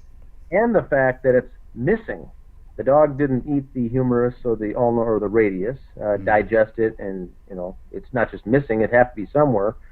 So the entire thing is gone, and that broken rib, that fractured of a rib just beneath. Now, the pulling out of the arm from the socket could not have been something that would have been done while Rania was still alive, because those blood-curdling screams would have been very loud. So I think that was post-mortem. She was shot, she was killed, and then they yanked it out later, obviously. So the question is, if David did this, once again, picture David on the stand, committing the crime of murdering his wife and child, why would he take the time to pull an arm off a child and hide it or put it somewhere before killing her? After killing her, and then before killing, why would that take place if there was some pack theory and he was down and depressed about financial reasons? Pulled the arm off of child. And so that's my big thing. For Greg, it's more 57. And I think, Catherine, for you, it's more, what's your heavy hitter? The absolute Yours is skull. more. And how about that random jaw laying there on a blanket that's been cut into Yeah. nice surface? That Well, maxilla? yeah, the maxilla. And I don't know what to think about that, because the deputy coroner I spoke with said that can happen when someone is trying to break apart the facial bones, that it can snap off cleanly like that. But I don't, I just have to take their word for it, because I don't know. But the reality is where's the rest of the skull? It's not there. If someone did it, why was someone trying manually to tear apart the facial bones? Right, yeah. So even if that is the case, that doesn't answer a despondent, depressed man who wants to take out his whole family. Yeah. So why was there any manipulation of that bone at all? Whether it was cut or pried apart, it's nice and flat, and that's not normal. Right, and the other thing too is how white that bone is. I mean, it looks, and I don't know, this is just me throwing it out there, but it looks bleached. It looks too clean. There is no, there are no ligaments, there's no muscle left, there is nothing. It's a bright white, which just does not look right. Very, very odd. Then we've got the strange knife found at the scene with random blood on it from people. And no fingerprints. The entire case is just goofy. Now, Sophia, what's the big thing for you that stands out in this Crowley case? The deleted Facebook posts? Not only that, but the lying. The lying in regards to this case, to the police, to anybody looking into this case. Why lie? What would be the motive to lie? Correct. I mean, if a supposed good friend, his wife and his daughter are found dead, why are you going to be lying to the police about phone calls and text messages? I mean, why be that petty? Especially when it can be double checked.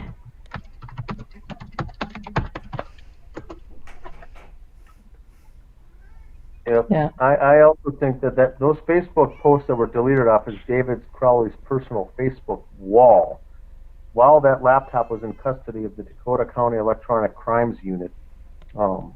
Also, that's the Shane Klokanos connection. Was that deleted by someone in the police department? Was that deleted by someone who hacked into David's site? David's Facebook page. Now, Sean Wright has said several times that, well, he left his passwords out. Anyone could have seen them. Well, those passwords were not out, and the photos were not released till a year later, when the general public was able to see all those passwords. Yeah. Why would Sean Wright make a statement like that? Yep. So, Only if he saw was his photos. account hacked? And I mean hacked, even if it's by his brother Dan Jr. or his own father Dan Sr., that account was not their rights to get into that account. Someone hacked in or had access to that account, or it was the police themselves who deleted those posts while that laptop was in their custody and already logged into Facebook. I'm assuming that they wouldn't require a use of a username or a password. It would have been just logged in.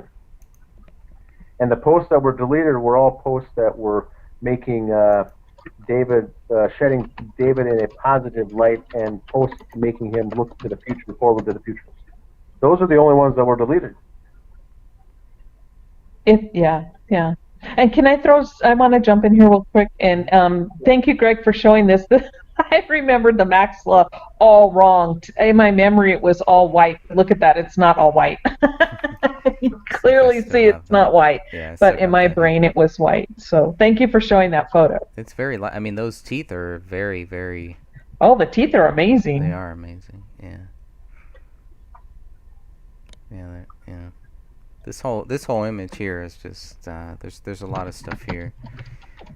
This is BCA 4768, and you can clearly see that blanket, and it does, those spots on there. It looks like maybe some old blood. You see some of the I David's don't see any old wristbands. blood. Yeah, if you look down here, I don't know if my cursor, can you guys see you can probably see it. Oh, that's pretty cool.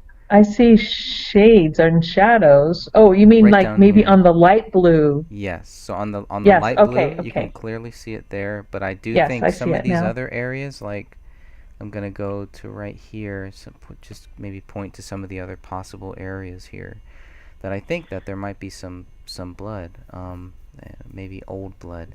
I think the carpet really makes it difficult here. Any idea what these two bone pieces or whatever these are that are next to the teeth? Kind of in the upper corner there. And this is a lot of hair. A lot of hair. Yeah. Well, when I Yeah. talked to the deputy coroner, they said that those two pieces actually fit on that maxilla, and they do come off cleanly like that. Again, I don't know. I don't know if it's true or not. I can only repeat what they said to me. Yeah, I also think this might be David's leg here. Yeah, right over, right yes. corner, right? In the upper right, correct. Which is another weird thing because the blanket is over him. Uh-huh. It's under Kamel and over David.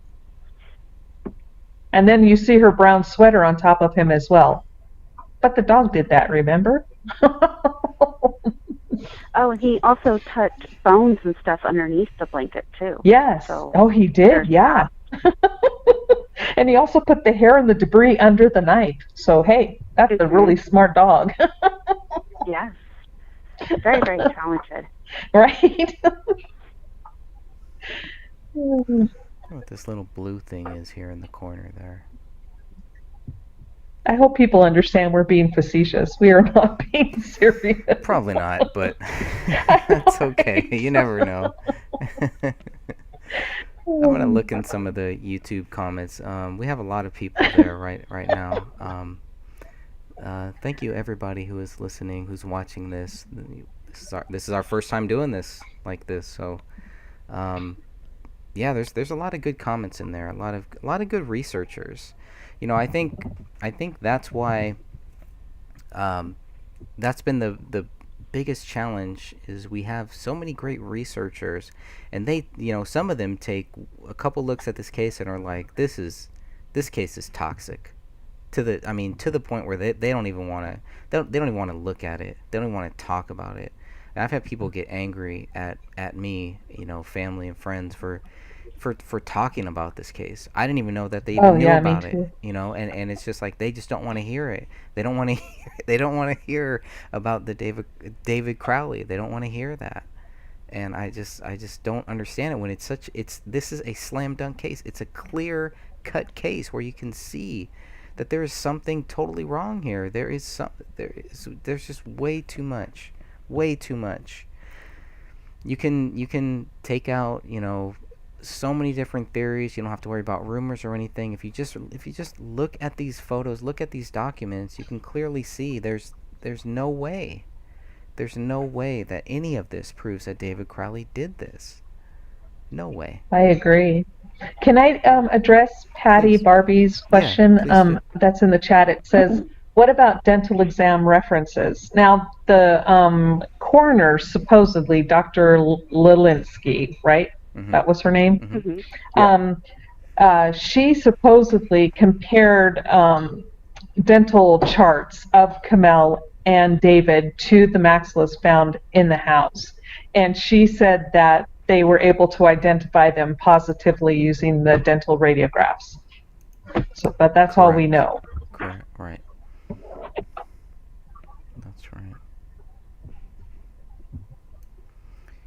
And for their tattoos, right? Tattoos and dental records. Yeah. Yeah, but it's so funny.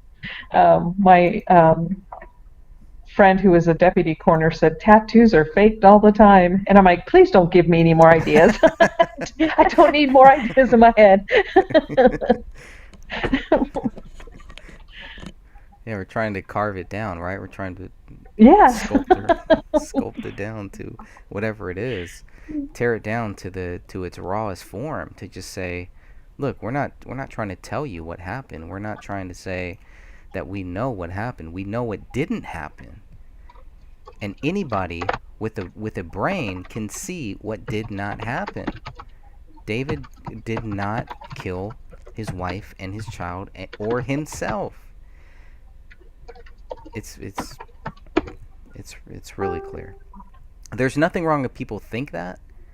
If they want to create conspiracies on that, if they want to create in their own head that they truly think that happened, which I think sometimes family and friends do, because they don't want to have to deal with the fact that after everything that David was talking about, after all the stuff that David was researching, after the movie he was making, after all of that, if he was killed, this would make all of that true.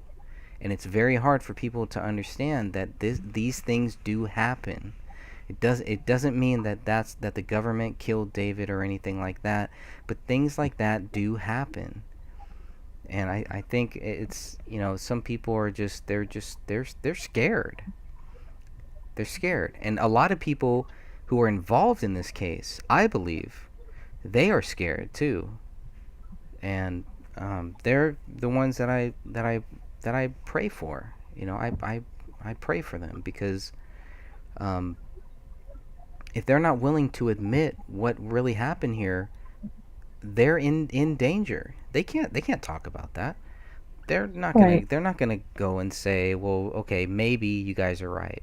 Okay, maybe we can't prove it. They won't even go that far. They're scared. And so I think we just got to keep pushing forward on this. I think we're on the right track. Yeah, I think we are too. And I don't care who gets there first. I don't care what gets us there. I do not care. I want to get to the truth. I want to get past phase 1. All right, this is 5 years now. I'm on phase 1 still. We got to get past that, and we can't do that until we can get somebody to really look at this and say, you know what, you guys are right. David can't be proven guilty. Okay, maybe we should change those records. Would that really hurt that much? People are still going to speculate. People are still going to think whatever they want to think. But the fact is, nobody can prove David Crowley guilty. So why is anybody acting like he's guilty? Why are we the bad ones for asking questions, for looking at all of these things and saying, wait a minute, you guys haven't looked at this, you haven't considered this? It's frustrating. It's frustrating because from the very start, we were told if we just had the information, that would show us everything. From everybody. Family, friends. And then they give us the information, and it doesn't tell us anything. No. Or it's secret knowledge. Secret knowledge. Right. My very favorite excuse in the book. Oh, we can't show you because out of respect for the family. Okay, then why are you touting it? Right. If you can't prove your point, then why are you harping it? Right. Exactly. We're showing you the facts. We got the paperwork right here. We're showing it right here on the video. Yep. Where's your secret knowledge?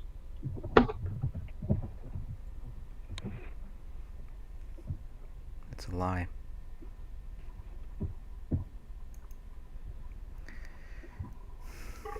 I know we need to do, I think Dan actually mentioned this once, but we need to do a talk on the Making a Murderer from the Netflix series. Dan and I haven't we're seen on that. opposite ends of that one. Oh, that'd be great. But here's the thing, if I was sitting on that jury, and we really should go into this more, but if I was sitting on that jury, even though I believe he's guilty, I could not say he's guilty because they don't have everything that they have as quote unquote proof was all staged. It was all planted. And so by how there are other things that don't necessarily tie that guy to the case. It's other issues in his other relationships that tell me he's guilty. But as far as their so-called evidence, it sucks. As a juror, I would have to go, you guys didn't convince me. I'm not convinced, even though I believe he's guilty, your evidence doesn't show me he's guilty. And so it's the same thing with David, but I don't believe David's guilty at all. There's nothing that shows me, not even the evidence, nothing they say, nothing that we've looked into that even remotely shows David is guilty. But yet, why do they hold on to it? Yeah, and for the listeners out there, that's a Netflix documentary or a docu-series called "Making a Murderer." There's two seasons, I guess, of it, of 10 episodes each, I believe. It talks about the case next in Minnesota, next to Minnesota here, in Wisconsin. Mm-hmm. About a missing young woman, and later photographer. The photographer was allegedly murdered, killed, dumped in burned up, and the body fragments were found, and they tagged it on this individual who lived nearby and his younger nephew, and both are in prison to this day, as far as I know, for this. And they made a documentary about it, and they have various justice pages as well, trying to basically do what we're doing here, just having people open the door to see the light. Not convince anybody. We're not here to do a sales pitch. It's just, it's very similar circumstances where nothing makes sense. Things are just odd. Things are not normal. What I find with that Netflix series, Making a Murderer, it's very similar to the Crowley case. The first question when people watch it, they want to find out who did it. It's a big mystery, a whodunit mystery. If it wasn't these guys, and in this case, if it wasn't David, who did? And what I try to focus on when I watch shows like that or look at the David Crowley case is it really doesn't matter who did it. You have to narrow down who didn't do it, and then you can get yourself down the right track. David Crowley obviously did not perform this staging and the killings and the arm removal and the Facebook posts and whatnot, all of these ridiculous things. Obviously, he didn't do it. Do we care who did do it or which person or persons did it? Yeah, it'd be nice to know. But the purpose of the justice page is just to point out the facts that he obviously didn't, and therefore we've got a murderer or a killer or killers on the loose. And what they did to the Crowley family, as horrendous as that is, they certainly wouldn't hesitate to do it again. And so the question is, those people are out there, and whether they're amateurs or professional killers, they probably wouldn't hesitate to do it again. That's the disgusting thing we have out there. Right. And then you watch that Netflix case, and you realize that if the wrong two people are in prison, and the real killer is out there, and what they did to that body, and how they desecrated her, we really got problems. And in both cases, it's the police department that's backed up against a wall, fighting and digging their heels in, just to avoid the bad reputation. They don't care about the truth. They don't care about right or wrong or who did it. They are fighting for their lives so the department does not look bad. That's what we've got here with the Apple Valley Police Department. Right. They obviously know it doesn't add up, but the question is, why are they fighting so hard? Are they involved in a cover-up, or are they trying to save their reputation? Neither option is good enough for us, the people, the citizens. And I really feel for those who live in Apple Valley. Their taxpayer dollars are going to fund that police department, and they are more worried about their reputation than they are actually protecting and serving, which is their only job to do, is to protect and serve the community. They're not doing any of that, and that's what we're stuck with. That's what we're up against, is trying to shine the light and trying to educate and trying to wake people. We're trying to wake people up and look at the case, and hopefully one day a documentary will be made about the Crowley case to show us. None of us are big fans of David Crowley. We didn't necessarily watch or enjoy his work. This isn't a fan club of the Gray State. This isn't a fan club of David Crowley just trying to harp on the fact that we want to clear his name. Us following the case didn't even know the man. Right. Greg knew of him, and it wasn't even a fan. So I didn't know the man from Adam. So none of us have a stake or a dog in the game here, and we're not doing this for our own pleasure. This is an extremely frustrating case to follow, and it's certainly not any fun to do. And it takes us all away from time that we'd rather be spending doing other things. But because it's so sickening, and for me in particular, sickening to my stomach to see what this did, it motivates me to get the word out, try to get people educated, to open up their eyes to what's really going on in some of these things. This isn't necessarily a federal case brought in with hitmen and the CIA and a secret government to do it, although it very well could be. All we know is that it's not some random murder-suicide, with all the overstaging, I'll say. Mm-hmm. Thank you, Dan. That was really, you were really on point. To the point, yeah. Yeah, and the first thing that people, when they first join on, they automatically think, oh, you must be a big fan, or must have liked the Gray State, or must have been a fan of the project, and it gets people when you say, I didn't know who he was, I wasn't even familiar with the project. Well, I've gotten a lot of backlash because I wasn't a fan. So it's like, well, why do you care then? Yeah, you got really hit because you're anti. Yeah, I'm like anti-Crowley, so. You are damned if you do and damned if you don't, huh, Greg? Story of my life, so we're good. I'm used to that. And so we find ourselves up against the wall on various small things, and that's where the bickering all begins, is on the small things. One in particular is the name of the page, or the group, Justice for David Crowley and Family. When I created that back in 2015, the word family was meant for David, Comel, and Rania only. Not David's siblings, or not his brother, not his sister, not his his father. This is not a page to put them and shed that family in good light, his blood relatives. This is a family only for David, Comel, and Rania. This is not anything to, we're not trying to do something good here for the remaining surviving family. This is not to, make them a feel-good, warm, fuzzy feeling for the rest of the family. What we've got here for suspects and evidence leading back to who's our people of interest does certainly include members of David's family.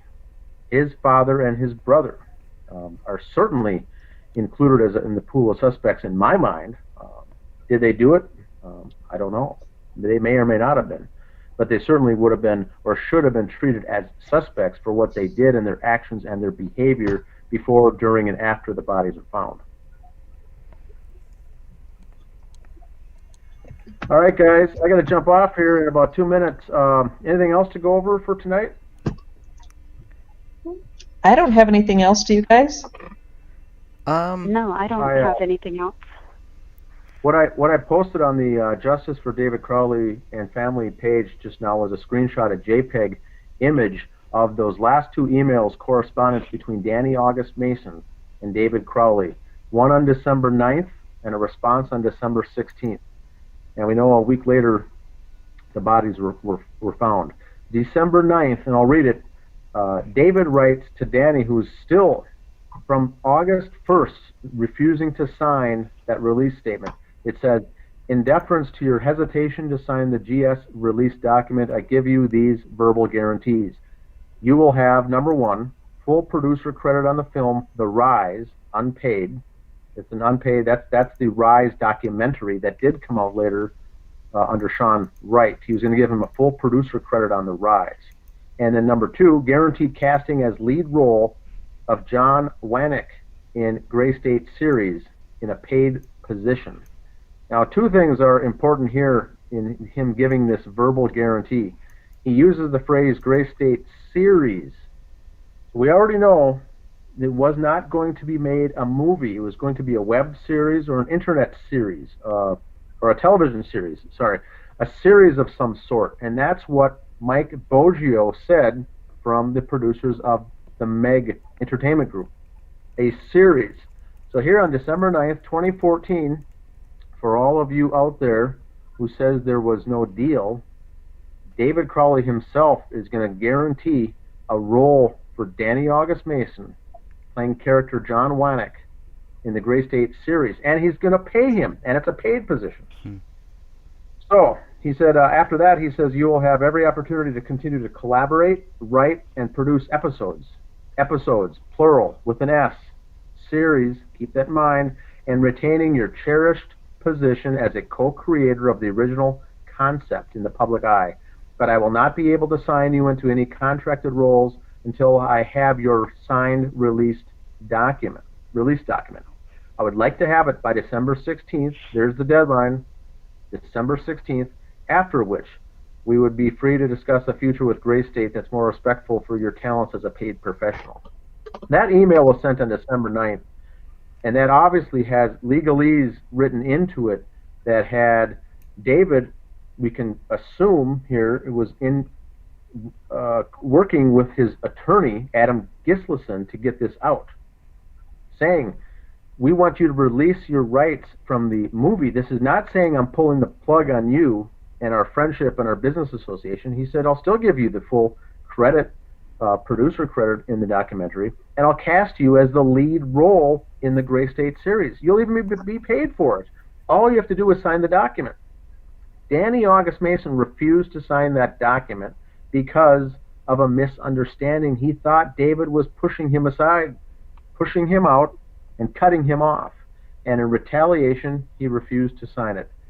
Then, December 16th, last email between these two, Danny Mason, buddy, please give me a call about moving forward before I sign the release form. Danny. And that was it. Bodies are found, killed possibly a week later, found 3 weeks after that. So these guys were going back and forth through August, September, October, November, and things coming to a head in December when Danny August Mason, I think, figured that he was being squeezed out. He was giving the short end of the stick, and he was being squashed down by his good buddy. And David once again goes out of his way to say, you will have roles, you will be paid. Just sign the document so we can move forward from the legal perspective of things. Hey, Dan, can I ask you to clarify something real quick? Danny August Mason is not the brightest bulb, and he just, I don't think, could figure it out. And David Crowley was the brightest person on that project. He did not surround himself with intelligent, articulate, smart people. And that's what ultimately paid the price. I think the snakes inside his inner circle ended up killing him because they didn't have a clue what was going on. Go ahead. And you stated, and I just want to clarify and see where your stance is on that, but you just said that a week after December 16th was when they were killed and then the bodies found 3 weeks later. Okay. I don't buy into their narrative on that. Do you believe that? I agree with you. Okay. I was just giving this as a point of reference to the official narrative. That email was done, according to the official narrative, only a week later, the killings took place. So this is, we're trying to look at a timeline to narrow in on when things happened. Now, I also believe that the bodies were probably killed in the month of January, closer to the 10th or 9th, 10th, or the 11th of January. But according to the narrative, yeah, the bodies were found, were killed essentially Christmas Eve or Christmas Day is what they think. Okay, thank you. Yeah. I find that very interesting because they keep saying that there's no deal. The Eric Nelson documentary, the man did a full documentary on this and said there was no deal.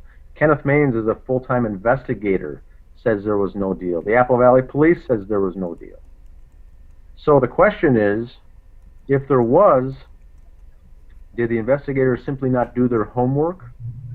What does Danny August Mason say about that? Does he say that there was a deal? Because obviously it's right here, and we do know that they did talk on the 16th of December. That is in the phone records. Yep. So he says that Danny August Mason is going down the official narrative. Everything I hear from him is that David was despondent, pulling away from others, looking gaunt, losing weight, not talking, and not engaging with the project, and went down the road of depression. Okay, I have to say this, and anybody who's listening, do not take this out on Greg, Dan, and Sophia. Danny August Mason is an absolute dork. I mean, the guy, he's right here putting it in writing. There's a telephone record of them speaking, so this means that this email is not forged, because after that there was a phone call. So Danny knows that there was a deal. So he's just an absolute idiot to go on the record to say, I'm going to go with the official record. Artificial narrative, I'm sorry. Wow, what an idiot. And that's what he says when he's interviewed by Ben Swan, right? I think everybody needs to go watch it. If you have not seen Danny Mason being interviewed by Ben Swan, it raised so many eyebrows. I had so many people contact me like, what is wrong with Danny Mason? There's something wrong with him. He was scared. This guy is an actor. He's a trained actor.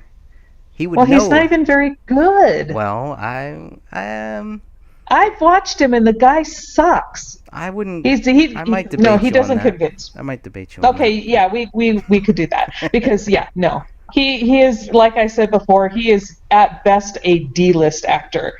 He's not convincing at all. It is harsh because it's the truth. Nobody likes to hear the truth, and I'm telling you, I would never pay any money to see that dude in anything. Not at all. I mean, in his little skits throughout, and even when he's talking on the camera in the Netflix thing that they the jocumentary or sloppumentary, as you call it. Jocumentary, I like that. The jocumentary. I mean, you can tell he's trying to pull the wool over everybody's eyes. He's not good at faking a lie. Yeah, Greg, I agree with you that if anyone gets a chance to watch that Ben Swan interview with Danny August Mason, pull it up. It talks about the Gray State. It's one of the most uncomfortable, awkward things you'll ever see. Yes. Charles, are you able to post it in the group? Yeah. Because I actually haven't seen it. Oh, I'm sure you've seen it. Yeah, watch it, and it's good. Watch for the movements. The eye movements, the facial expressions, the body language, and it's take notes if you need to. It's very interesting, and I can't believe he's enough to do that, to put that out there. But he did that interview, and it got a lot of hits and a lot of views, and that did not help them. That would be suspect number one after watching that. If I was the Apple Valley Police, I'd say we need to stop in and have a little visit with you after watching this. Yeah, he basically put a target on his back after doing that interview. Yeah. Now he's left the state, living in Austin, Texas, and subsequently shut down his business called Gray State Universe LLC that's no longer active, and he took off. Yeah, when you watch it, Sophia, so look for the people associated with Gray State Project. Yeah, look for those who have left the state, and our list is pretty large. People who've taken off. Yeah, and when you watch this, Sophia, it's definitely a must watch. Okay, Dan. Bye, Dan. Bye, Dan. See you soon, bro. All right, see you guys. See ya. Thank you. Bye. But definitely watch his micro movements. Just how barely the eye will twitch, or the face, a slight smirk, or a slight tilt of his head. Sometimes it's imperceptible unless you're looking specifically for it. And when you start watching it, you'll start catching on to every time he does it, and you're going to go, wow, you suck as an actor. Suck. I would say... He doesn't even have a Wikipedia page. I found that very odd. For somebody who's an actor, you don't have a page for yourself? Right? He's got the IDBM, right? He's got the movie. Yeah, but everybody has the IDBM. I know. Apparently, I do. I didn't even know I had one. Ooh, we know a superstar. Well, I also found it interesting that David didn't even have a wiki page. Yep. So, I mean, people can start those on their own, right? I really don't know how all that works. I've never put too much stock into it, but I have used them for sources because they will, they'll give you links to different sources that you can go and research. So, but it's just a public thing, right? Yeah, I think it is, and you can update it too. But as an inspiring filmmaker, you would think that he had a wiki page. He doesn't. Yeah, I'm actually shocked David doesn't have one. Actually, now that I think about it, but when you watch Danny Mason, watch what he does when they ask him about that sliding door. When they start talking about the rear sliding door, oh, it's like he doesn't even want to go there. That was a big it's thing. like I mean, admitting guilt right there. there was so much in that kept me going. Like that interview was a big reason why I'm still researching this case, because I had so many people tell me, "You've got to see this." Yeah, and can I comment on Inside the Caves post that they just wrote? Please do. Now they write, it was so weird. It made me feel like I was watching the Chris Watts case. Oh yeah. Now, Sophia, you saw interviews with Chris Watts, right? That was the guy here in Colorado who killed his pregnant wife and 2 daughters.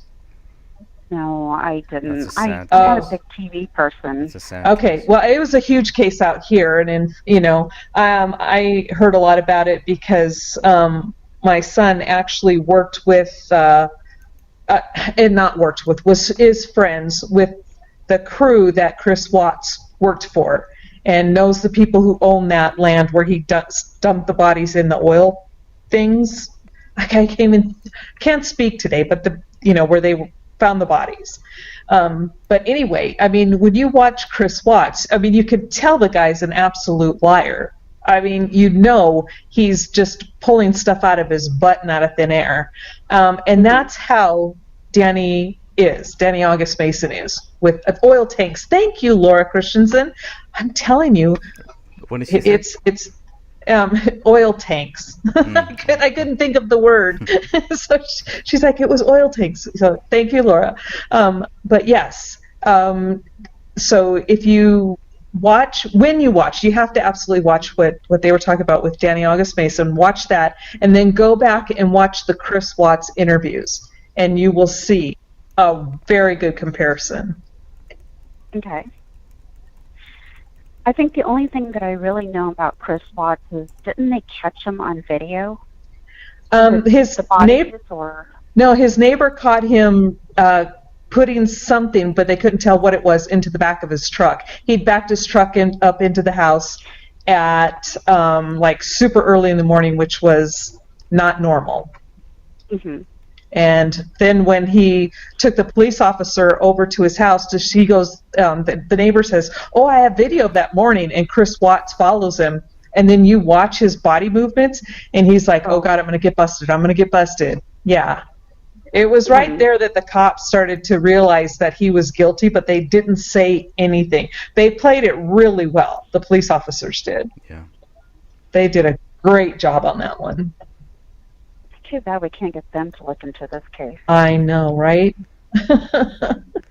Yeah, that's been weird. All the people who don't want to look into it, it's like it's a taboo case. I mean, even and the people that do, weird things happen to them. It's like they're being intimidated. After Ben Swan did this, I think that was pretty much it. He you don't really hear that much from him now. I think he's doing his own thing, but and then with the Hagman, I don't know if you guys know about that, but that was the guy who actually interviewed David, and David told him that he was not prone to suicides. And recently, Hagman's son just died. So he overdosed. Not saying that it's tied or anything like that. I don't believe that it's tied, but I don't know. It's just there's just a lot of weird stuff like that. I think the biggest thing is that so many people just don't even talk about it, right? They don't even want to think about it. They'll talk about Cappy. They'll talk about other people, Seth Rich, other people that were probably killed or whatever. But for some reason, David Crowley is like a no-go. That worries me. That really worries me, because we shouldn't be here right now. We should not be talking about this case. it's almost like a memo went out, and I'm just Yeah, exactly. making a broad statement. I'm not saying a memo went out. Right. I'm saying that. Yes, you are, Sophia. We got proof. It's recorded. Your credibility is gone. No credibility for you. Oh, please. Now you're with me. The one saying all that. The uncredibles. The Uncredibles. There we go. I like Welcome. that. Oh, Greg, you're too funny. Their secret power is their superpowers. Yeah. Or their secret knowledge is their superpowers. Yep. No secret knowledge for you. Okay, well, guys, I gotta jump off too. My brain obviously is shut down. It's quit working, so I Join can the even club. think of oil tanks. So it's time to get offline. That's great. And Well, you're I'm gonna glad have you're on some. the road for recovery. Yeah. Thanks. Yeah, I am too, and I know I'm looking forward to it. I know many other people are looking forward to you putting out some more videos. I've been going Yes, through some I'm- of your old videos. I've been streaming some of your old videos too, so you know. Oh, good. Thank you. Yeah, I've been watching your new channel, and so I'm going to be promoting that on my next video. I do plan on getting one out within the next week. Good. Because it's time. I think it's time to get back into it, and God willing, it'll happen. Yep. Okay, If you want guys. any help, just let me know. Oh, absolutely, I will. Thank you. You're You guys welcome. have a great night. All right, you You too. too. Okay, bye. Bye. Well, And then there I were guess. two. yeah. So Well, I need to really thank you because you had brought that back. I don't know how it came up. I have no idea how it came up, but you had made me go back and look at what Mason Hendricks was saying. Mason Hendricks is an interesting character too, and character is the right word. I really think it is, because a lot of the stuff that he told me was just. It seemed like it was led to lead me in circles. It was led to just get me to question and question and question, to doubt. It was never to really help me understand why he thought that David Crowley was guilty. It was never that. It was always about casting doubt. And we still see that. We still see where we have a lot of people that are just, they are consumed with just casting doubt. And the whole thing is that this is a program that began when as soon as David Crowley was accused of being guilty. This program started. And we're still seeing this same program. mhm. And I just want to let everybody know, and we are going to close down here soon, but I just want to let everybody know, if you do your own research, if you look at all of the documents, if you have the time, if you take the time to look at everything, that's all that I could ever ask. And that's all that I ever wanted. I had people contacting me telling me that they had this stuff that we now have later on. That they had it way back when, before I had it. Before we had it. And it goes back to the secret knowledge. Well, if you just calm down, stop asking questions, don't post on social media, everything, we'll tell you everything. Wait a minute. Why now you're holding the truth hostage? Now there's a ransom for truth. That's not how truth works. So, I definitely kept talking to those people, but at that point I understood what they were really doing, who they really were, and that they did not want to help us find what the truth was. Their goal was to confuse us, was to cast doubt. It was never to find what the truth was, because we know what the truth is. I would have to agree. And if you can't stand behind the supposed proof that you have, then why should we take your word for it? Right. Is And so at least we have people who are willing to research this case, and they do it without anything in return, which is, I just have to say that the time and effort that everybody puts into this case, we notice it and we appreciate it. And I just want to thank everybody who continues to look into this case, continues to look at the files and read them and think outside the box. Thank you. Because if only 4 people were doing it, I don't think anything would get done. Or No, if it did, that's it right. would just take us a long, long time. There's so much information to go through. So thank you to everybody for continuing to keep this case alive. Yep. Because they wanted this case to die. This case was supposed to die out within a couple days, move on to the next one, blah, blah, blah, and everything is good. And there was no way that we were going to let that happen without some clear answers. I couldn't live with myself. I could not wake up every morning. I could not look myself in the mirror right now if I had just turned and just never looked at this case ever again. I would be ashamed. I would be the gray shame. That's what I would be right now. This case, An innocent man yeah, is being blamed for the horrendous murder of his wife and his daughter. And, I mean, she was a beautiful little girl, super, super smart. And his wife was so stunningly beautiful and extremely smart in her own right. And yet she's getting blamed for helping to plan this. right. Which was a big... And I just don't think that's fair for any of them. No, it's not. No, it's not. And if we could just get to the truth, hopefully they can rest in peace. Right. And that's about all I have. I would love for you to post that video, though, when you have a moment. Oh, yeah, sure. Where do we have it? I think one of my videos has some of that, but you really need to hear you need to watch the whole video of Danny Mason in the proper context. So, without me giving you too much, you know. Okay. But, yeah, I don't know.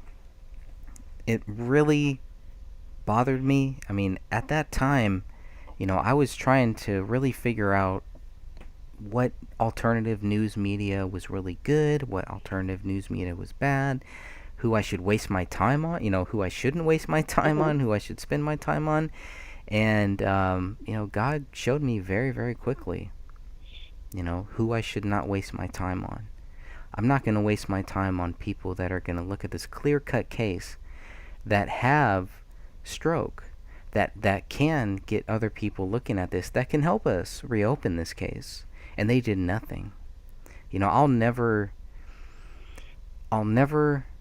forgive them for that. So many people. Now, I mean, that's my own burden, and that's my own thing that I have to deal with. But it should have never come to this. We should not be here. We should not be talking about this. This case should be clearly, you know what, we don't know what happened. That's it. That's all we asked for. But so many people, for so many years, who were acting like when the police state was going to take over, when all this stuff was going to happen, they were going to stand up. They're not going to stand up. They're not going to do anything. They're chickens. They're chickens. They're not. I mean, this to me showed me a lot of their true colors. Now, I don't fault the people who just did not have time to really cover this. I don't fault them. I don't fault the people who are like, hey man, you know what, this is how I make my living, blah, blah, blah, I'm just not going to go there. I'm not going to fault those people. They have to deal with that. They have to live with that guilt. They are scarred by this case. Anybody who has ever covered this case and thinks David Crowley is guilty, you are scarred by this case. That's a burden you have to carry for your whole life. I don't have to carry that burden. Sophia, you don't carry that burden. We don't carry that burden because we know that that's not what the truth is. They're lying to themselves. It is one thing to lie to everybody else. If you're lying to yourself and you're okay with that, you got some big, big problems. And that's not people that I want to be tied to. That's not people that I want to deal with. So I stay away from them. And they have to answer to their conscience, and they have to answer to God eventually. Amen. Amen. Well, all right. This was a great conversation. Thank you so much. Amen. Thanks for joining us here. And wow, we've gone about 2.5 hours. No drops, no nothing. I think we've solved all of the audio issues, so I'm hoping we can come back here, and maybe the next time we do something like this will be a conference call where everybody can join in. We'll ask questions, and we'll try to pay more attention to the chat room. There was a lot of good things in that chat room that was going on, so that will all show up in the live feed video that we will post very soon. Any final words here? You know what? I want to ask you one more question. I do need to go, and I know you need to go here too, but I do want to ask you one more question. Okay. When did you get involved with this case? I got involved December 2016. Yes, at the end of 2016 when the documentary was on Netflix. I finished watching it, and I was like, I never had this feeling before. But after watching it, I just said to myself, I was just lied to. And I saw, I don't know if it was mentioned. Yes, it was mentioned in the documentary because you and Dan were in there. I was like, I got to find this group. And so I immediately got on Facebook and checked you guys out and asked to join the group. And gosh, I don't think I really started researching until maybe February. And that's when I started seeing so many things that were not even mentioned in the documentary. And I haven't been able to stop researching since. And it's not, I can't say it's exactly one thing that kept me involved. I mean, I really don't, I guess it's more difficult than I thought. It is. There's so many things when it comes to this case, and to me it's more of a puzzle that you can't solve. And so when you're sitting there cooking or something, you're trying to say, I'm thinking to myself over and over, okay, trying to fit the pieces that I can't put together. I'm trying to rearrange it so that it fits, or how to make it make sense, I guess. And so I don't really talk about it with my family and my friends on Facebook. I just don't. Yeah.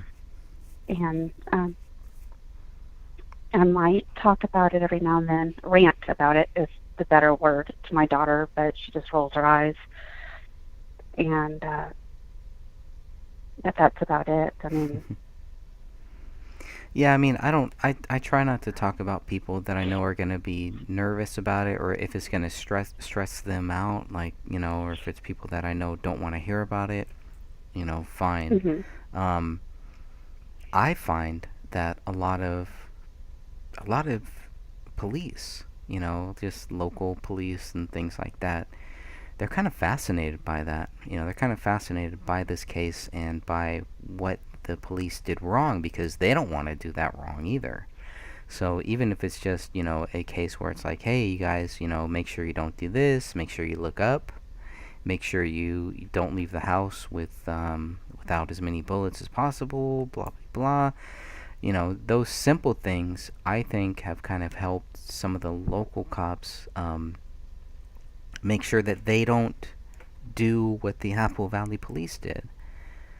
And, yeah, some of those things, I think, I mean, but I've never, ever come across any cop, any active duty cop or anything, that has ever said that was normal, ever. So when Kenneth Main says that, I mean, it cuts me deep. It really does, because it's like, who trained you? Who trained you to think like that, to think that that's normal, that's okay? That, oh, this happens. Like, that should be a big, big deal. And I don't know. Yeah. Anyways. I mean, you would think that you would want your best when you go into a crime scene, that you want to solve it for the family and to get justice for them. Mm-hmm. And when it comes to Kenneth Maines, I really see it as he doesn't want to burn his horses and his bridges, because he might need them for something else, so he doesn't want to go against that. Right. I mean, that's just how I see it, and somebody else might see it a different way. Sure. But I think he was just trying to go stay with in the the flow. good graces. Yeah, and not burn the bridges. And sadly, Dan is out of $7,000. Well, yeah, and I keep hearing that, but I don't think he's out of $7,000. I see it as he invested $7,000 into the truth. And everybody who tried to help, they invested into finding what the truth was. Even people who could not ever give one penny but wanted to, they also helped. We all helped. We all helped, just making sure that we're still looking for the truth. And so I still see it as, I don't see it as money lost. That's easy for, I can say that because it's not my money. Mm-hmm. But, I don't see it as money lost. I really see it as time spent to do the research, to do all of the things that we really need to actually do. And I think Dan has been leading that way. I mean, Dan started this group. He started a Facebook group and then ended up taking over a Facebook page because the guy who started that page didn't want to do it anymore. I don't know why. Mm-hmm. So Dan started a group and inherited a page, and he's still going forth, and he's doing all of these other things. Dan has his own podcast, and I've talked with him. I'm like, why don't you ever, tell people about your podcast? Why don't you ever tell people about all these other things? And he likes to keep them separate. He really wants to just make sure it's focused on those topics, which is great. But I'm like, man, I mean, Dan does a podcast every Friday live. I don't know how many people know that he does that, where they can listen in, where they can watch in. If I get home on time on Fridays, I'm gonna try to stream it here so people can actually watch it and listen to it, because he's been a big help. He's been the lead researcher on this case since day one. So, okay, my rant is over. Yeah, we tend to do that a lot, don't we? There's more to come. But, okay, so I want to thank everybody here for joining us, and we're going to post this, and thank everybody in the chat. And I think we didn't have one drop. We didn't have any problems. The chat room seems pretty cool, pretty clean. Lots of great people there. So I hope everybody can come back next time. And thank you all for joining us. I really appreciate this. The next one we're going to do like this will probably be a conference call. So stay tuned for that. Any final words? Okay. I just want to thank you and thank everybody else. And I hope that everybody has a great night. All right. Thank you, everyone.